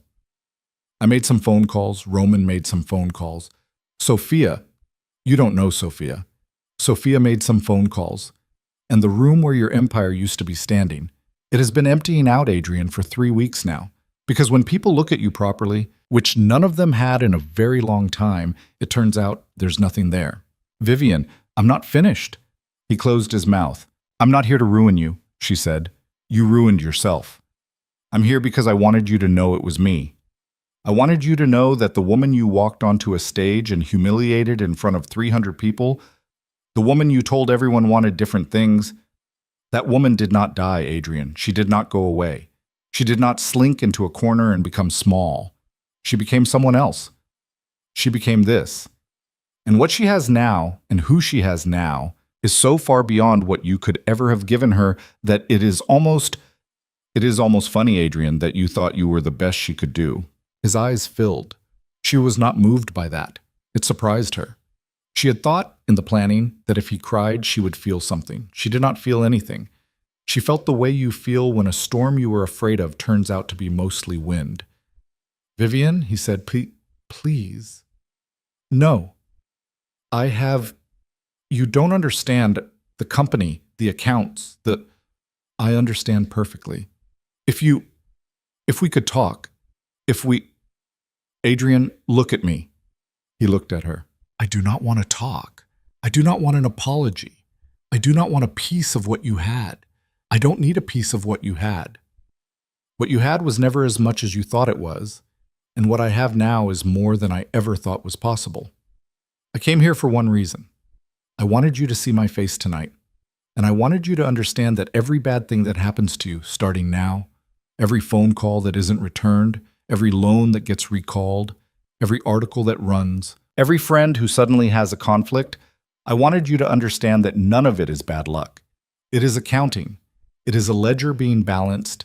It is a debt you didn't know you owed being collected by me. She paused. She let it settle. That's all, she said. That's everything I came to say. Adrian's mouth opened. Roman, very softly, said, Vivian. She turned her head. Yes. Is that everything? That's everything. You sure? I'm sure. He offered his arm. She took it. They walked out of the ballroom. They did not walk fast. They walked the way they had walked in, through the edges of the room, past the senator who still did not know who she was, past the woman in gold, past the bar.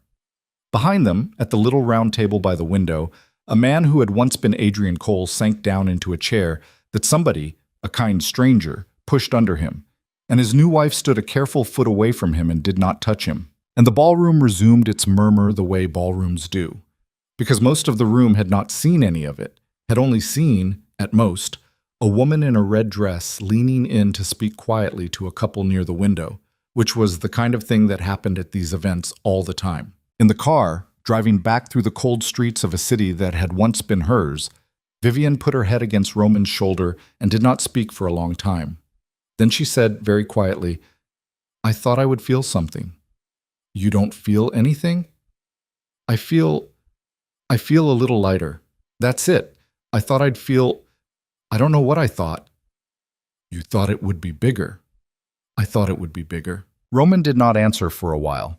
The car went through a yellow light. The driver, without being asked, turned the heat up 2 clicks. It was bigger for him, Roman said. Yes, that's enough. Yes. She closed her eyes. She did not know yet, leaning against her husband's shoulder in the back of a car in a city she was about to leave again for good, that the hardest part of her life, the part she was actually going to have to fight for, tooth and nail, was not behind her. That it was not Adrian Cole. That it was not the ballroom. That it had, in fact, been sitting next to her in the car the whole ride home, with his hand resting on hers, saying very little, looking out the window at a skyline that had turned red behind the buildings while they were inside. She did not know that yet. She would know it in 6 weeks. The flight back was quiet. Roman slept, which he almost never did on planes. Vivian watched him sleep. There was a softness to his face when he slept that was not there when he was awake, and she looked at it for a long time and she tried to understand why. In the aftermath of getting the thing she had waited 4 years for, she felt so unsettled. She had expected peace. What she had instead was the sense of having walked to the end of a long hallway and found the door she had been walking toward was not, in fact, the last door. They landed at 4 in the morning, local time. The driver was at the gate. The house on the cliff was dark when they pulled up.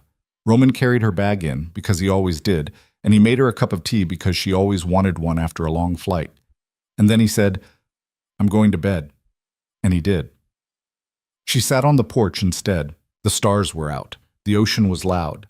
She drank the tea until it was cold in her hands, and then she held the cold cup because the cold of it gave her something to focus on. She tried to imagine what Adrian Cole was doing in his house 4,000 miles away, and she couldn't. She found that she did not actually care. That was the part that surprised her. She had imagined, for 4 years, the shape of his humiliation, and now that she had delivered it, he had gone back to being what he had actually always been, which was a small, loud man in a too-tight tuxedo in a city she did not live in.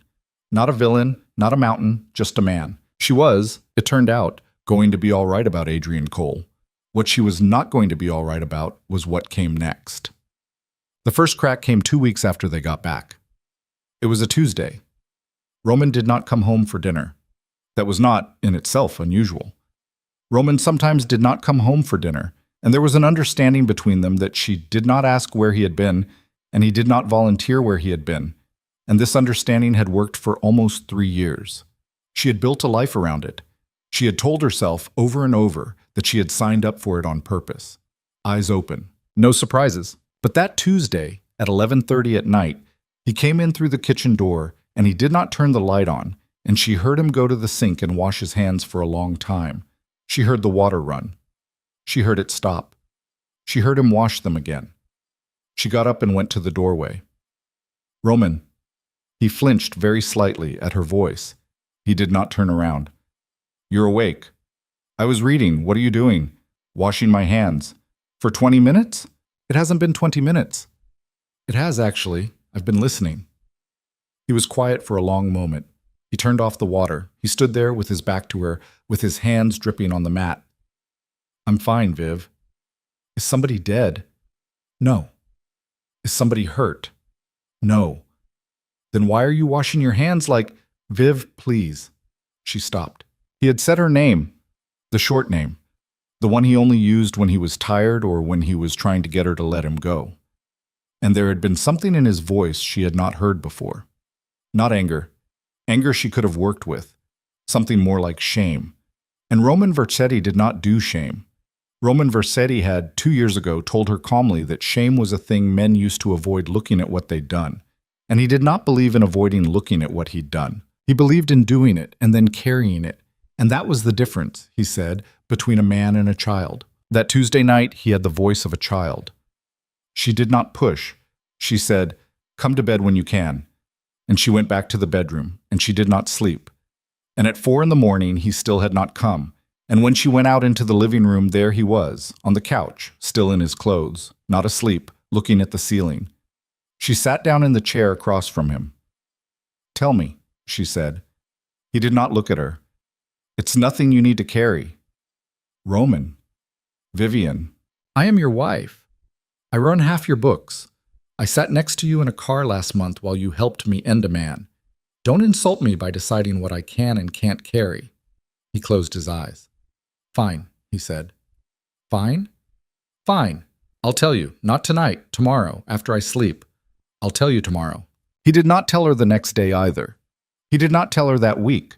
Whatever it was, he carried it around with him like a stone in his pocket, and she watched him carry it, and she did not ask again because asking did not work with Roman. She had learned that in year 1, and because something in her, some small, older thing that had survived Adrian Cole and had survived Teresa's kitchen and had survived Abrielle's apartment, was saying very quietly, "Wait, wait. It is coming to you. Do not chase it. Wait." It came on a Saturday afternoon, which she would, later, find almost funny. Not at night, not in a crisis, not after a phone call. On a Saturday afternoon in the kitchen, while she was chopping onions and he was sitting at the island drinking a glass of water because she had asked him for a different reason, a small domestic reason, something about a weekend plan, whether his cousin Matteo was coming to stay in November, because Matteo always stayed in November, because Matteo had stayed in November every year for as long as she had known Roman. Roman looked at her with the water halfway to his mouth. He set the glass down. "Matteo's not going to be coming in November," he said. "Why not?" "He's not going to be coming, Viv. Not in November. Not ever." She set the knife down on the cutting board. "What happened to Matteo?" "He's alive. He's all right. He's..." Roman exhaled. "He's not going to be coming, Viv. I need you to sit down for this." She sat. He did not start right away. He looked at his hands for a long time. He looked at the ring on his left hand, which she had put on him almost 3 years ago in a judge's office, and he turned it once, and then he said very quietly, the way a man confesses to a priest when he has stopped believing in priests, "Do you remember the night of the restaurant? The first time the first time we worked together? August of that year. You came in at 2 in the morning, and you did the books, and there was blood on my shirt." "Yes." "Do you remember I never told you what happened?" "Yes." "You never asked?" "No. I loved you for that. I want you to know that. I fell in love with you, actually, that night, because you didn't ask. Because you sat across from me and you did the work and you didn't ask. You did not know, that night, that you were doing the most romantic thing anybody had ever done for me." "Roman, I'm going to tell you what happened that night. I'm going to tell you because I should have told you 3 years ago, and because I didn't, and because the reason I didn't is the reason I washed my hands for 20 minutes the other night. Are you ready?" "Yes," he told her. It took him almost an hour. He did not dress it up. He told her about a young woman who had worked, in some capacity she did not fully understand, for one of his operations. Not one of the ones he had listed on the 3rd page of the folder he had slid across Abrielle's desk 4 years earlier. Not narcotics, not trafficking, nothing that broke the 4 rules, but a gray operation, the kind of operation he had told her about in general terms, and had not told her about in specifics. This young woman, whose name had been Elena, had been 24 years old, and she had, in the course of her employment, come to know things she was not supposed to know. Elena had not sold those things to anyone. That was the first thing Roman said about her, and he said it twice. Elena had not, as far as anybody could prove, done anything wrong. Elena had, however, begun to make noises about leaving. She had been in love with a young man who did not know what she did. She had wanted, in her own words to another woman on staff, out. She had wanted to start over. She had wanted to disappear. And a man who worked for Roman, a man named Luca, who had been with him since they were both 18 years old, who had in 2014 taken a bullet meant for Roman in a parking lot in a city that no longer mattered, had decided on his own, without asking, that a young woman who wanted to disappear from Roman Verchetti's organization was a young woman who could not be allowed to disappear. Luca had taken care of it. The night Vivian had come into the restaurant and done the books, the blood on Roman's cuff had not been Elena's. The blood on Roman's cuff had been Luca's. Because Roman, when he had found out the same night, within hours, had gone to the restaurant and waited for Luca in the back alley, and had beaten him, with his fists, almost to death. Not quite to death. Close. Close enough that Luca had spent 6 weeks in a private hospital and had then, by mutual agreement, left the country and never come back. But the young woman, Elena, was still dead. And Roman, who did not do trafficking, who did not do children, who did not do narcotics, who had rules. Roman had not killed her. Roman had not ordered her killed. Roman had, when he had understood what had happened, nearly killed the man who did it. But Roman had built the machine that Luca had been a part of. And Roman had hired Luca. And Roman had for 20 years trusted Luca's judgment. And in the quiet hours of his own life, Roman Vercetti had long since stopped pretending, to himself, that there was a meaningful moral line between the man who had decided, without asking, that Elena needed to be killed, and the man who had built and profited from the organization inside which such decisions could be made by a man like Luca, in the middle of the night, without asking. That was the truth. That was what he had carried into the restaurant that night. That was what he had carried into their marriage, sitting at an iron table on a porch on a cliff 3 years later. "I should have told you," he said, "before I married you." "Yes, I didn't because I thought if I told you that, you would see me differently, and the way you were looking at me at the time. Vivian, I had never been looked at like that. I hadn't. I was 42 years old, and I had never been looked at like I was a man. I was looked at like a function, like a role, by everybody, even Sophia, who loves me. Sophia looks at me like a function. You looked at me like I was a man. I could not make myself tell you a thing that was going to change that. So you didn't. So I didn't. And tonight, he paused. He rubbed a hand over his face.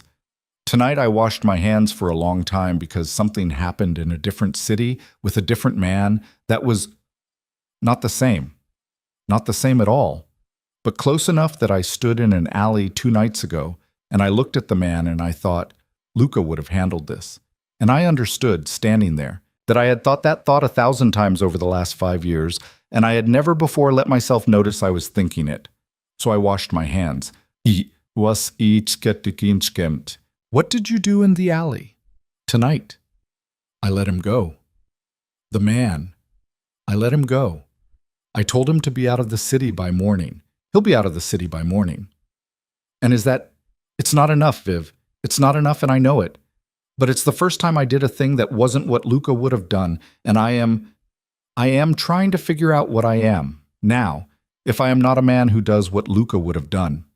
She did not speak for a long time. She got up. She went to the stove. She turned off the burner, which had been on with an empty pot on it the whole time he had been talking. She set the pot aside. She came back. She sat down across from him again. She was aware, in a distant way, of her own heart, which was beating in a pattern she recognized. It was beating the way it had beat in the hallway outside the powder room in the Briarcliff house 4.5 years ago, when she had heard, through a wall, a man she had loved say baby to a woman who was not her. Different wound, same heart. Roman. Yes, I need to ask you something, and I need you to tell me the truth, because if you lie to me about this, I am going to know and I will not come back from it. Ask. In the 3 years we have been together, all of it, every operation, every trip, every night you came home and told me it was fine, has there been another Elena? He closed his eyes. No. Roman. No. Viv, no. I swear to you, I have been very, very careful. I was careful before we were married, and I became a different kind of careful after. I did not want to ever look at you across a table again the way I'm looking at you right now. I knew, from the restaurant night, what you could carry, and I also knew what you should not have to. I have not asked you to carry another Elena. I would not. The man in the alley, not an Elena, a man who had done something to a woman on staff. He'll be out of the city by morning because I let him be. If I were the man I was 5 years ago, he would be in the ocean. That's the whole story. She sat with it. She said, after a while, Why now? Why now what? Why are you telling me all of this? Now. You said you should have told me before we married. You didn't. Why now? He looked at her. He looked at her for so long she almost thought he was not going to answer. Because of what you did in the ballroom, he said finally. I don't understand. Viv, I watched you walk up to that man in the ballroom and look him in the face and tell him what he was. I watched you do it without a raised voice. I watched you do it without cruelty. You told him, very simply, what he had done and what it had cost him, and you let him go. You did not break him. You let him break himself. And then you turned around and you left the room, and in the car on the way home you said you felt lighter. I did. I have been carrying a thing, Viv, for years. A big thing. I have been carrying it, and I have not been able to put it down, and I have built a life around not putting it down. And I watched you put down a thing you had been carrying for almost 4 years, and you did it in maybe 90 seconds, and you did it without anger. And I understood, watching you, that I had been wrong about a lot of what I thought was strength. I thought strength was the ability to carry. You showed me strength was the ability to put down. Roman, let me finish, please. I'm almost done. She nodded. I did not tell you the Elena story before tonight because I was afraid you would leave. I'm going to tell you now why I am telling you. I am telling you because you deserve to know what you are married to, and because you deserve to choose, with the information, whether you are going to stay married to it. That is the minimum. That is the absolute minimum of what you are owed. I have been giving you less than that for 3 years. I am sorry, Viv. I am so sorry. He put his hands flat on the island. He did not reach for her. He did not ask her to forgive him. He did not even, she realized later, ask her to stay. She got up. She walked out of the kitchen. She went upstairs. She went into their bedroom. She closed the door. She did not lock it. She sat down on the edge of the bed. She put her hands over her face. She did not cry. She had not cried in a long time, and she was not going to cry today. What she did instead was something harder. She sat there in the quiet room and she let herself be, for a few minutes, furious. She was furious at him for having lied. She was furious at him for having let her marry him without the information. She was furious at him for making her, for 3 years, a woman who could say my husband is not like other men in his world, when she was in fact a woman whose husband was exactly like other men in his world, who had simply had the discipline to keep the worst of it out of her sightline. She was furious at him, briefly, for ruining the porch. She had loved the porch. The porch was the place she had chosen. She had sat on that porch the morning she'd asked him to take her home, and that porch had been hers. Now the porch had Elena on it. The iron table had Elena on it. His hand, open on the table, had Elena on it. She was also furious, and this was harder, at herself. And she made herself sit with this, because she did not want to be a woman who lied to herself the way Adrian had been a man who lied to himself. She had known. Not the specifics. She had not known about Elena, and she had not known about Luca, and she had not known about the blood on the shirt. But she had known, in the way a person knows when they are being careful not to know something, that Roman did not get to be Roman without a cost to somebody somewhere, and she had signed up for that. Sophia had told her. Abrielle had told her. Roman himself had told her, at Abrielle's desk. And she had said yes anyway, because she had been drowning and he had been ashore. She was not without her own ledger. But being partly responsible for the shape of the thing she was standing in did not erase the fact that he had hidden the specific cost of it from her, and she did not owe him, she decided, sitting on the edge of the bed, the mercy of pretending otherwise. She went back downstairs. He was still at the island. He had not moved. 2 hours had passed, maybe. The light in the kitchen had changed. Roman. Yes. I am not leaving you. His face did not change, but she saw his shoulders, very slightly, drop. I am also not telling you it's fine. I wouldn't expect you to.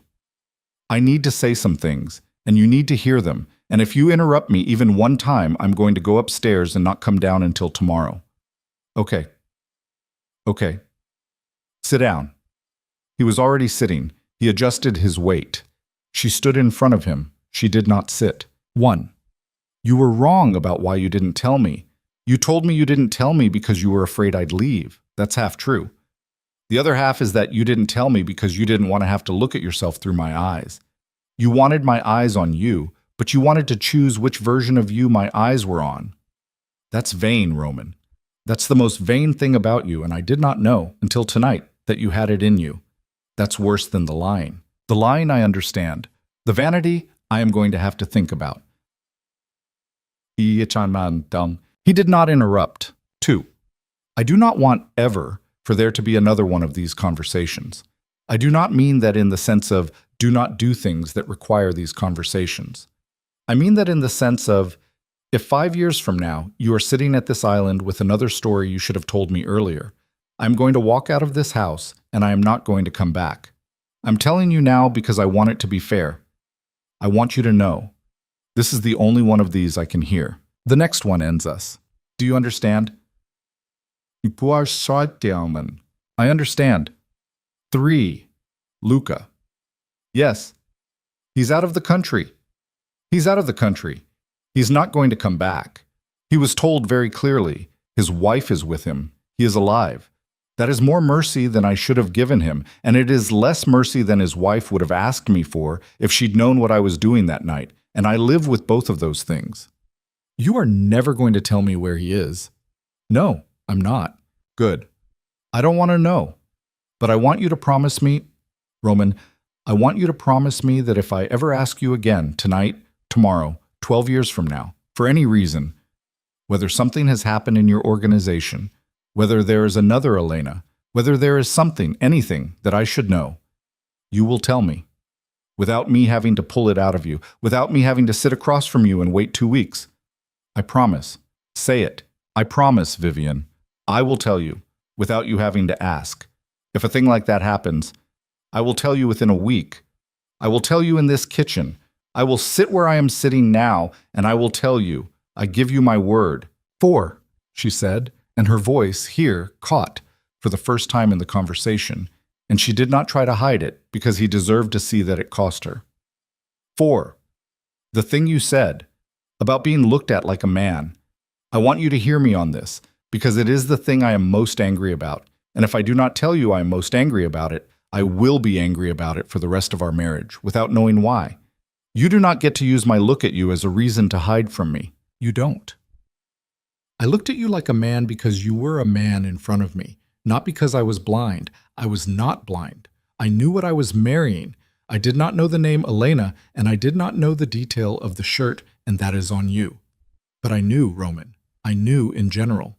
And if you had told me, in general, the specific of Elena, if you had sat me down on this porch 3.5 years ago and said, Vivian, a young woman named Elena was killed by a man who worked for me, and I have carried it ever since, and I did not order it, but I built the room in which it happened. Do you know what I would have done? No? I would have married you anyway. Probably sooner, because I would have known I was marrying a man who could carry a thing and tell the truth about carrying it. Instead, I married a man who could carry a thing and lie about it for 3 years. Those are two different men, Roman. The one I thought I was marrying and the one I was actually marrying. And I am not angry that you had Elena in your history.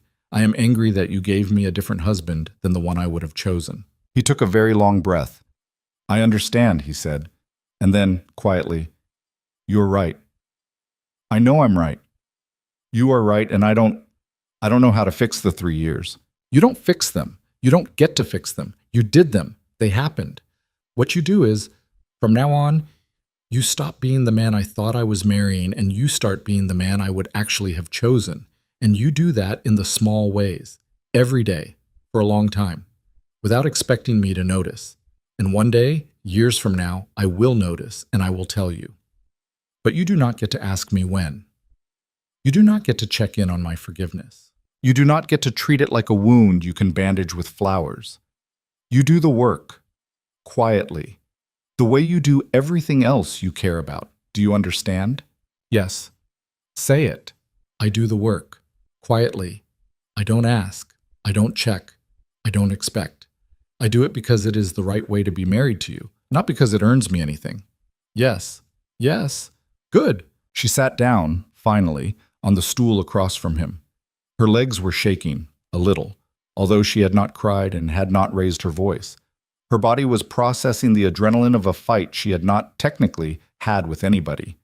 He saw her legs shake. He put his hand, palm up, on the island. She did not take it. Not yet. She said, "One more thing." Yes. Elena's family. What about them? Do they know what happened to her? Do they have a body? Do they have anything? Roman was very quiet. They have a body, he said.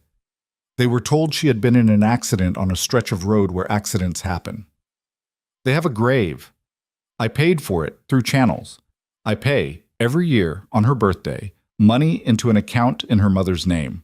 Her mother believes it is a benefits payment from the company Elena had officially worked for, which is a legitimate company of mine, and which did in fact owe her mother that money under any reasonable reading of the paperwork. Her mother does not know my name. Her mother does not know it is me. Why do you pay? Because I built the room. That's not enough, Roman. I know it's not. No, I mean, it's a thing. It's not nothing. But it's not enough. She has a mother who doesn't know her daughter was killed. She thinks it was an accident. That is worse, in some ways, than knowing. She has been grieving an accident for 5 years. She has not had the grief she earned. She has had the wrong grief. Viv, I am not telling you to tell her. I don't know if telling her is right. I don't know if telling her makes anything better or if it makes it worse. I don't have the answer, Roman, and I am not a woman who is going to pretend I have the answer because the answer is convenient. But I'm telling you that you, at some point in whatever life you are going to have with me, are going to have to sit with that. Not just the grave, not just the money, the mother. You are going to have to sit with her mother, in your head, for as long as you live. And so am I now, because I know. Yes, that is Roman. That is what you have given me. By telling me, you have not unburdened yourself. You have simply divided the burden by 2. That is what confession is for people who don't believe in confession. It is a division problem. And I am saying yes to the division because I love you. But I want you to know what I am saying yes to. He looked at her. His eyes were wet, not performing. Not the way Adrian had cried in a ballroom, quiet, private. The way a man cries in his own kitchen at the end of a Saturday afternoon. I know what you are saying yes to, he said. I know you know. I love you. I know. I was going to lose you tonight. No, you weren't. I thought I was. You weren't going to lose me tonight. You were going to lose me the first Saturday afternoon of the rest of our lives when you did it again. Tonight you saved yourself, Roman, by telling me. That is the thing I am trying to make you understand. I am not scared of the Elena. I am scared of the man who could not tell me about her. That man is the one you need to get rid of. Not for me. For you. He reached across the island. He did not take her hand. He put his forehead against her hand, which was lying on the wood, and he stayed there for a long time. She let him. After a while, she lifted her other hand, and she put it on the back of his head, and she held it there. She could feel, under her palm, the gray at his temples. Okay, she said, very softly. Okay. Outside, the light had gone almost to red on the water. The kitchen, without anybody having turned a lamp on, was getting dim. He lifted his head. Viv. Yes. I need to ask you something. Yes. Not now. Not tonight. In a few days. I need to ask you some things about how we do the work from here, about what I should be doing differently, about the organization. I have been thinking about it, for months actually, before the ballroom, since before. I don't want to ask you tonight because tonight you deserve not to be asked anything. But in a few days, I want to sit with you, and I want to make some decisions, and I want you to make some of them with me. Will you do that? Yes. Okay. Roman. Yes? What decisions? Big ones. Structural. Things I should have asked you about a long time ago. I want to take some things out of the business. I want to close some rooms. Can you do that? I don't know. I think so. I have been thinking about it. Some of it is not going to be safe in the short term. There are people who have money in those rooms. But some of it, I think I can do. Okay. Okay. She looked at him. Roman. Yes. We'll talk in a few days, but I want you to know something before we do. I did not marry you to change you. I want you to hear me on this. I am not sitting here telling you tonight that the price of staying with me is that you close rooms. That is not what I am saying. I did not ask you to close any rooms when you proposed. I did not ask you to close any rooms on the porch when we got married. I am not asking now. If you close rooms, you close them because you want to. Not for me. Do you understand? I understand. I mean it, Roman. This is important. If you close them for me, you will one day hate me for it. I have been hated by one husband for things I did not choose. I am not going to be hated by another. I understand. Good. Viv. Yes. I am not closing them for you. I have been thinking about closing them for months. I just didn't have the courage. Yes. Well, she said, you have it now. I have it now. Good. They sat across from each other in the nearly dark kitchen. The ocean, beyond the porch, went on doing the thing it had been doing for much longer than either of them had been alive. After a while, she reached out, across the island, and she took his hand. He held on. It was not the end of the hard part. It was only the beginning of it. They were going to fight again. Once that week about a small, stupid thing that had nothing to do with any of this. Once 2 months later about a big thing that had everything to do with it. Once a year later about whether, when he went into a particular kind of meeting, he was going to come home the same man and whether she could live with the gap.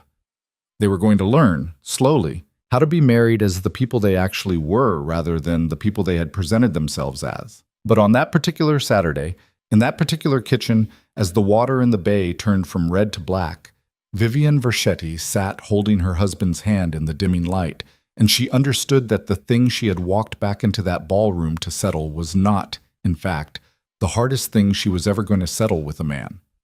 The hardest thing was sitting across from her, and she was not, it turned out, afraid of it. The conversation they had a few days later did not happen in the kitchen. Roman took her out on the boat. They did not talk for the first hour. The boat was small. Roman did not own a big boat. He had always thought big boats were for men who needed to be seen owning big boats. And the water was flat in the way that kind of water gets flat in late October, a color somewhere between pewter and green. He drove. She sat at the back with a thermos of coffee and watched the cliffs recede. At some point, he cut the engine and they just drifted, and she understood this was how he wanted to do it. "I wrote some things down," he said. "You wrote things down?" "I don't write things down. You know I don't write things down." "I know. I wrote these down because I was afraid I'd start talking and I'd talk myself into something softer than I mean." He handed her 3 pages torn out of the legal pad he used in his office. His handwriting was small and square, the way it always was. She took them, and she read them without saying anything, and the boat rocked, and a gull came close to the rail and then went away again, and she read the pages twice before she looked up. "Roman." "Yes. This is a lot. I know. This isn't closing a couple of rooms. This is pulling the walls down. Some of them, not all. The 4 rules are still the 4 rules. The shipping stays for now, the real estate stays, the restaurants stay, the security contracts stay. But the gray rooms, the loan rooms, the arbitration rooms, the 3 operations in the South I have been telling myself for 5 years were manageable. Those I want to close. Not overnight. 6 months. 18 months for one of them. But I want to start. This week. Roman, do you understand what happens if you try to do this fast?" "I understand what happens. I understand exactly what happens, which is why I wrote it down. I want you to read what I wrote, and I want you to tell me where I'm being stupid." She read the pages a 3rd time. She was not anymore the woman who had sat in an office above a hat factory and caught a discrepancy in a set of merino invoices.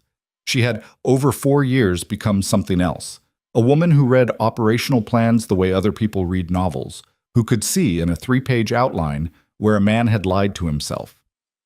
She found 2 places on the 2nd page where Roman was being optimistic about how a particular faction would respond to being cut off. She found 1 place on the 3rd page where he was underestimating a liability she had, herself, flagged in Sophia's books 11 months earlier. She told him.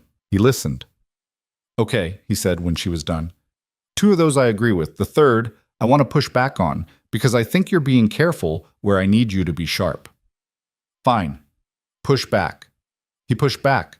They argued about it for 20 minutes on the boat. The specifics of an exposure that does not matter now. She won 2 points. He won 1. At the end, she folded the pages and put them back in his coat pocket. "All right," she said. "All right? All right, Roman. You do this. I'll run the books for it. I'll sit next to you when you tell Sophia. I'll sit next to you when you tell the other 3 who need to hear it from your mouth. But I'm telling you one time, and only one time, what I told you in the kitchen. If you are doing this because you think it buys you anything from me, you and I are going to have a problem. It doesn't buy you anything. I am already here. I was here before you wrote the pages. I am here if you tear them up tonight. Are we clear?" "We're clear." "Say it back." "It doesn't buy me anything. You are already here." "Good." He nodded once. He looked out at the water. "Viv." "Yes." "I've been thinking a lot about Elena's mother." "I know. I don't know what to do about her." "I don't either. I thought you would have an answer." "Roman, I sleep next to you. I do not have answers for you that you don't already have. I have the same information you do. I have been thinking about it every day too." "Yes. But I'll tell you what I keep coming back to. She has been grieving the wrong grief for 5 years. That is true. And the grief she was owed, it has an address. The address is yours. If you are going to tell her, you are going to have to tell her with your face. Not a lawyer, not a letter, not an anonymous deposit. You do not get to unburden yourself to a stranger. If you do it, it is your face she looks at when you do it. She will hate me. Yes, she will. She might call the police. She might. She might shoot me. She might. What do I do then? You do not defend yourself. You do not run. You do not send men to protect her from her own hatred. You sit there. You let her do what she needs to do. That is the whole shape of it, Roman. That is the only shape of it that is fair to her. If you cannot do that, if you cannot sit in her kitchen and let her scream at you or call the police on you or strike you in the face, then you do not tell her, and you carry the lie until you die. and you do not pretend, the way men in your world pretend, that the carrying is honorable. The carrying isn't honorable, the telling isn't safe. Those are your two choices, and I am not going to make the choice for you." He was quiet for a long time. "I'm going to tell her," he said. "Okay. Not this month. I have to get the closing started first. The other men in the organization, they can't know I'm going to her until after. It would look like a collapse, a different kind of collapse. It would put other people at risk." "I understand. But within the year, I'll go within the year. I'll go alone." "Alone? Alone? Roman?" "Viv, I am not going to ask my wife to be in the kitchen when a woman finds out I am responsible for her daughter. That is the smallest decency. You gave me that decency in the kitchen the night I told you about the ballroom. You gave me a room with nobody else in it. I'm giving the same to her." She did not argue. That was, she would think later, one of the things she had learned about being married to him.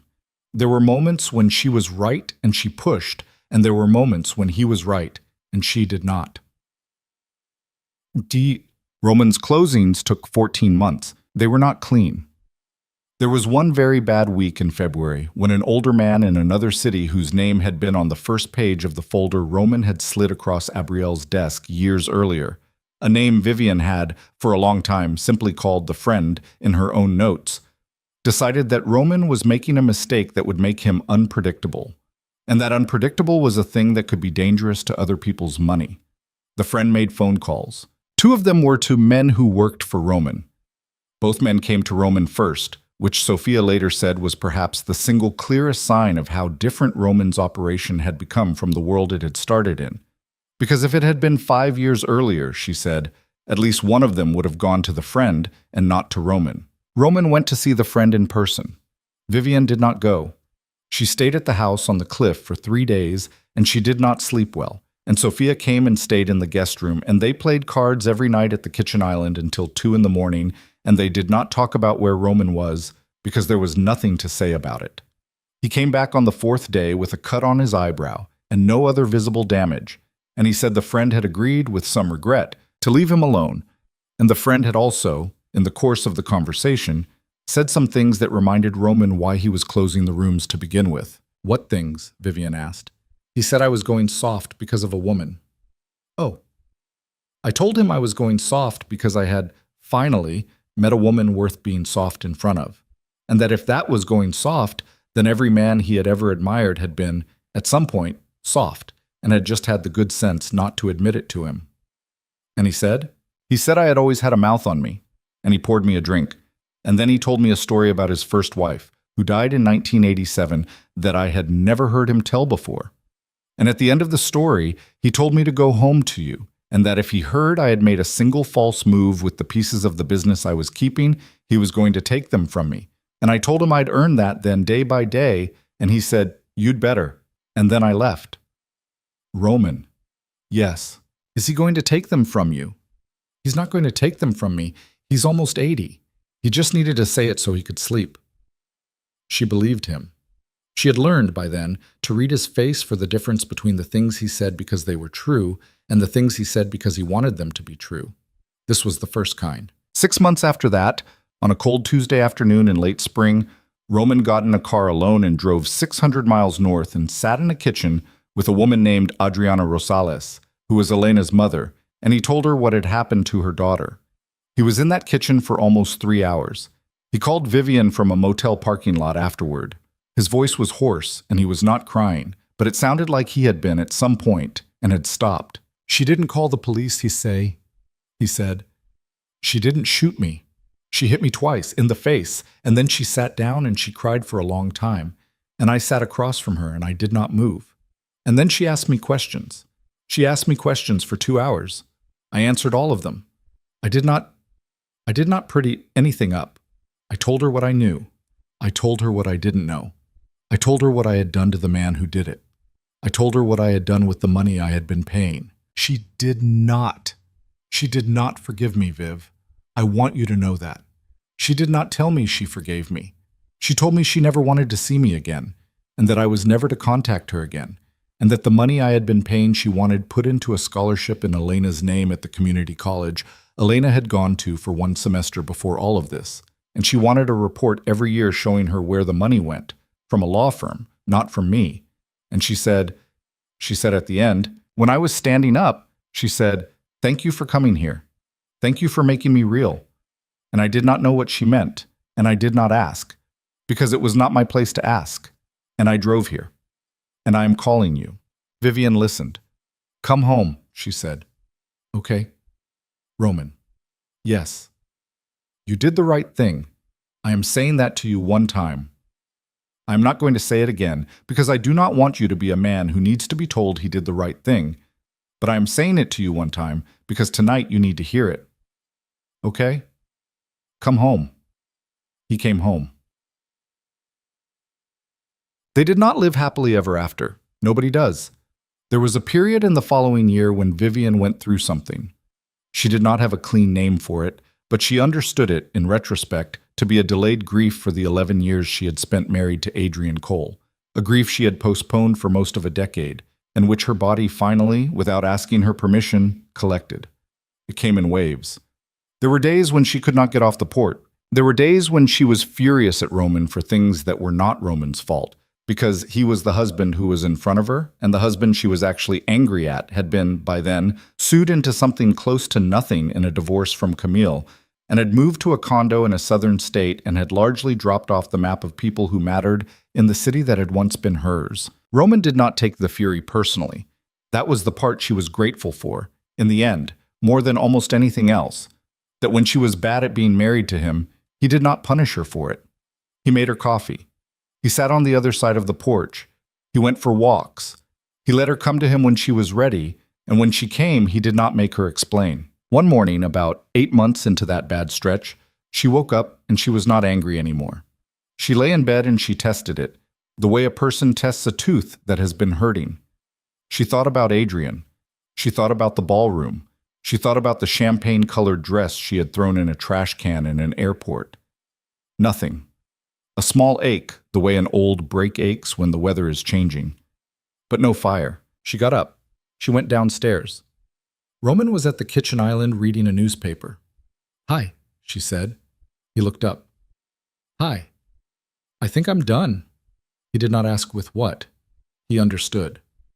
"Okay," he said. "I don't know if it'll come back. I think it might sometimes, but today I'm done." "Okay." "Don't say okay again." "What should I say?" "I don't know. Something." He put the paper down. He came around the island. He put his hands on either side of her face, very carefully, the way he did, and he looked at her for a long time. "I like you better than anybody," he said. She laughed. It came out of her wrecked and loud. "That's your something?" "It's the best I have, Viv. I don't have a speech." "I know you don't." "It's true, though." "I know it is." She leaned her forehead against his chest. He put his arms around her. They stood like that in the kitchen for a while, and then she went and made herself coffee, and he picked the newspaper up again, and that was it. No fireworks. No music. A Thursday.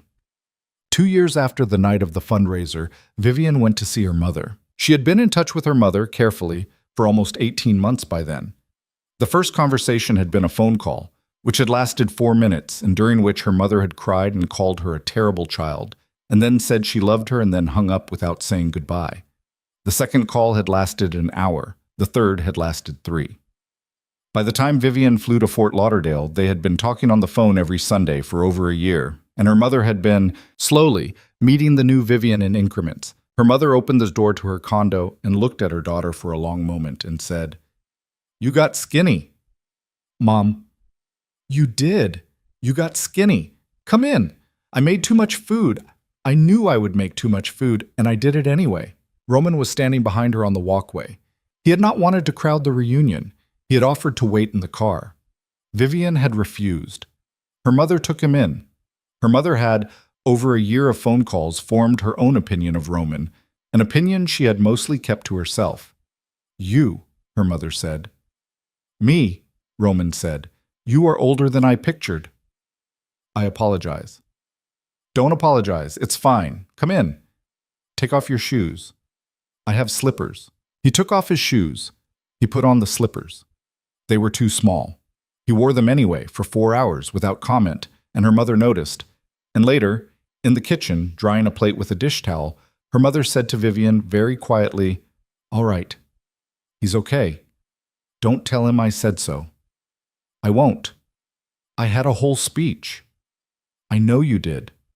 I'm not going to give it, okay? Not today. Okay?" They stayed 4 days. On the last night, her mother and Roman sat on the lanai and drank coffee and talked about something Vivian did not quite hear, and when Vivian came out onto the lanai, her mother said, "Don't hover, Vivian, we're fine." And Roman, without looking up, said, "Your mother is telling me a story about a man she dated in 1978 who sold her a car that was stolen. I'm going to hear the end of this story. You will have to wait." Vivian waited.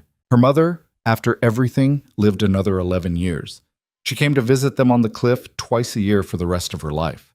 She and Roman developed a friendship that Vivian did not fully understand and did not try to, which consisted largely of gin rummy and a shared disdain for a particular kind of newscaster. When her mother died, it was in her sleep, in her own bed, after a good day, and Roman was the one who flew down first, because Vivian was in a meeting that could not be moved, and Roman handled everything, the paperwork, the priest, the phone calls. And when Vivian got there at 2 in the morning, the apartment was clean and there was food on the counter, and her mother's favorite photograph was on the nightstand, turned to face the bed the way her mother had liked it. And Roman was sitting in the chair by the window, and he stood up when she came in the door. And he did not say anything, and he held her for a long time. That was many years later. The business Roman had built changed shape over the following decade into something he and Vivian and Sophia eventually stopped being able to describe in one sentence.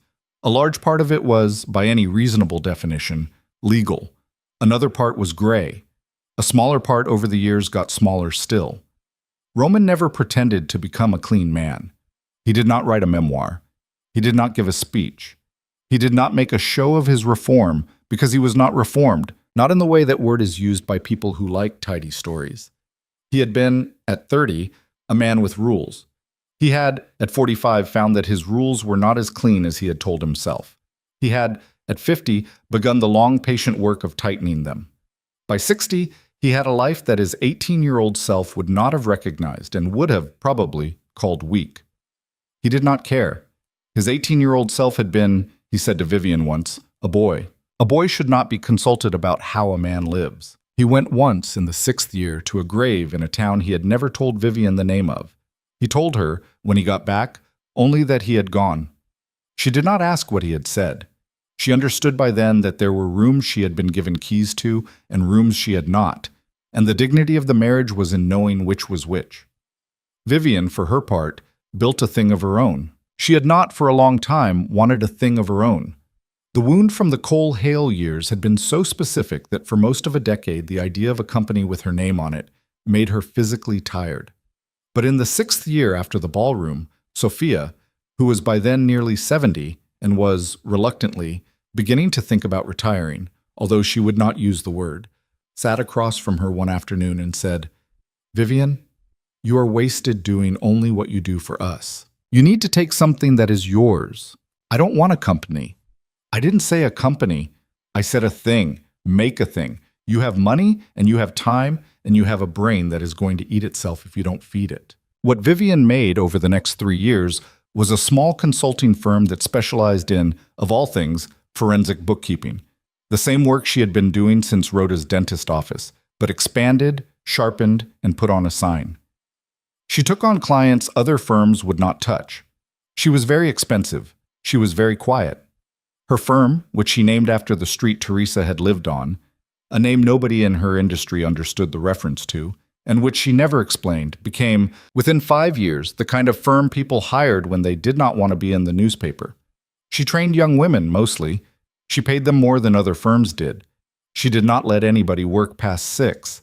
She was, by every account from the inside of the firm, a demanding boss and a fair one, and a woman who, if she liked you, would move the earth for you.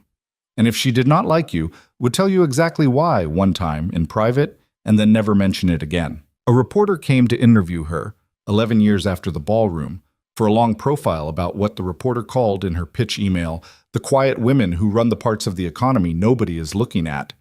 Vivian almost turned her down. Roman encouraged her to say yes.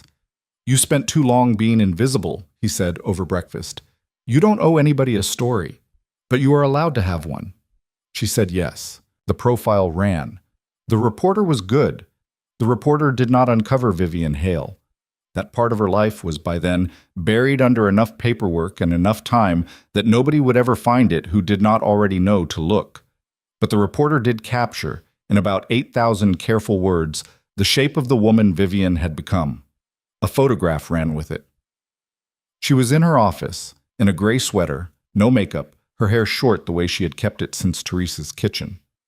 She looked, in the photo, like a woman in her late 40s who could not be lied to. Several men she had known long ago, in her first life, saw the photo, and one of them, whose name was Adrian Cole, recognized something in the jaw or the shoulders, and spent reportedly several weeks being unpleasant to everyone around him, and then, also reportedly, got over it, because he had gotten older and his capacity for obsession had narrowed. She did not know any of that. She did not, any longer, have sources on him. She had not asked about him in 8 years. One day, a year or so after the profile, she was at a dinner in a different city, and a woman she did not know mentioned his name in passing, mentioned it as though he were a minor figure in a minor industry, which he was by then, and Vivian realized, sitting there with her water glass, that she had gone almost 3 full years without thinking about him. Not on purpose, just because there had been other things to think about. That was the part, she told Roman later, that she had not expected. Not the forgiveness, the forgetting. That he could become, with enough time and enough of her own life, not a wound she had healed, but a thing she had simply walked past so many times that it had stopped being the thing she noticed on the walk. A long time after all of this, longer than it makes sense to count, Vivian was sitting on the porch of the house on the cliff with a cup of coffee and a book she was not reading. Roman had died the year before. It had not been dramatic.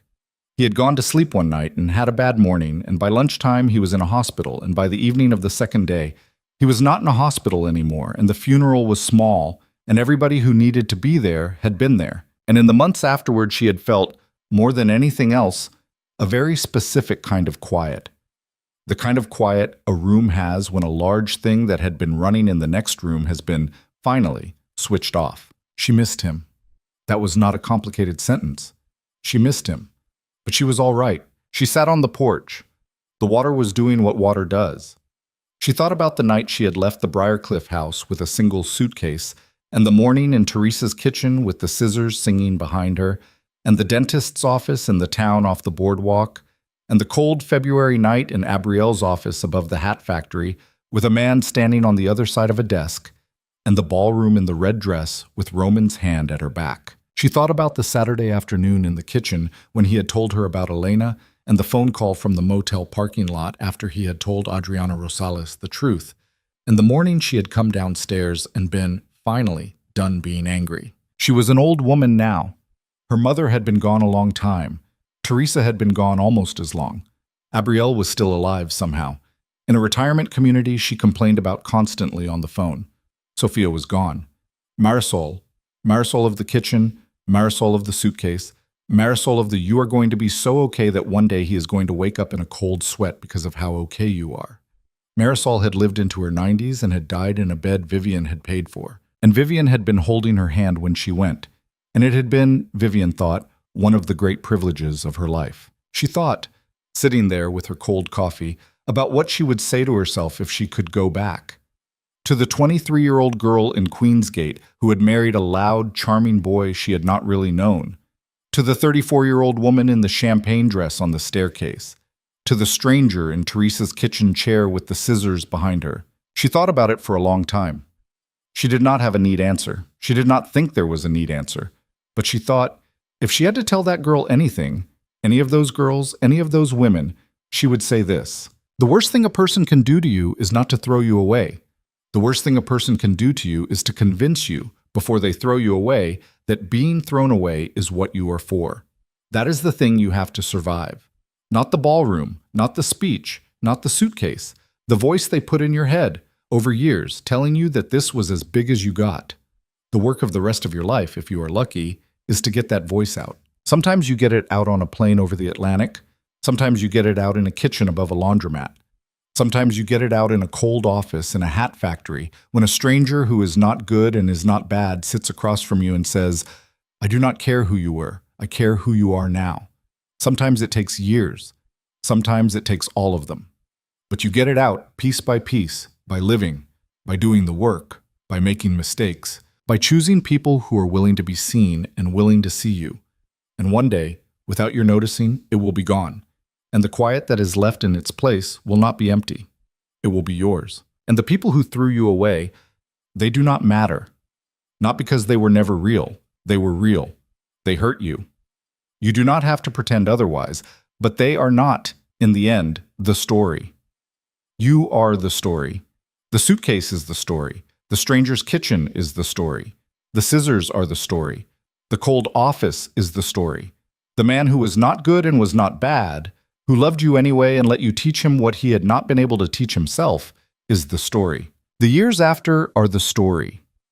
The mornings on the porch with the coffee and the book you are not reading are the story. You are the story. She drank the last of her cold coffee. She put the cup down. The wind off the water moved her hair, which was short and white now, the way it had been short and dark a lifetime ago. Inside the house, the phone rang. It would be one of the young women from the firm, probably, with a question that could wait until Monday, except that this particular young woman never let anything wait until Monday, and Vivian loved her for it, and was, in her will, leaving her a great deal of money for it. She got up slowly. Her knee was not great. She went inside to answer the phone. The porch, behind her, sat empty in the afternoon sun, and the water, below the cliff, went on doing the thing it had been doing since long before any of them, and would go on doing long after. Somewhere inside, a woman who had once walked out of a ballroom in a champagne-colored dress with nothing but a suitcase picked up a telephone in her own house and said, in her own voice, "Hello, this is Vivian," and that was the end of it.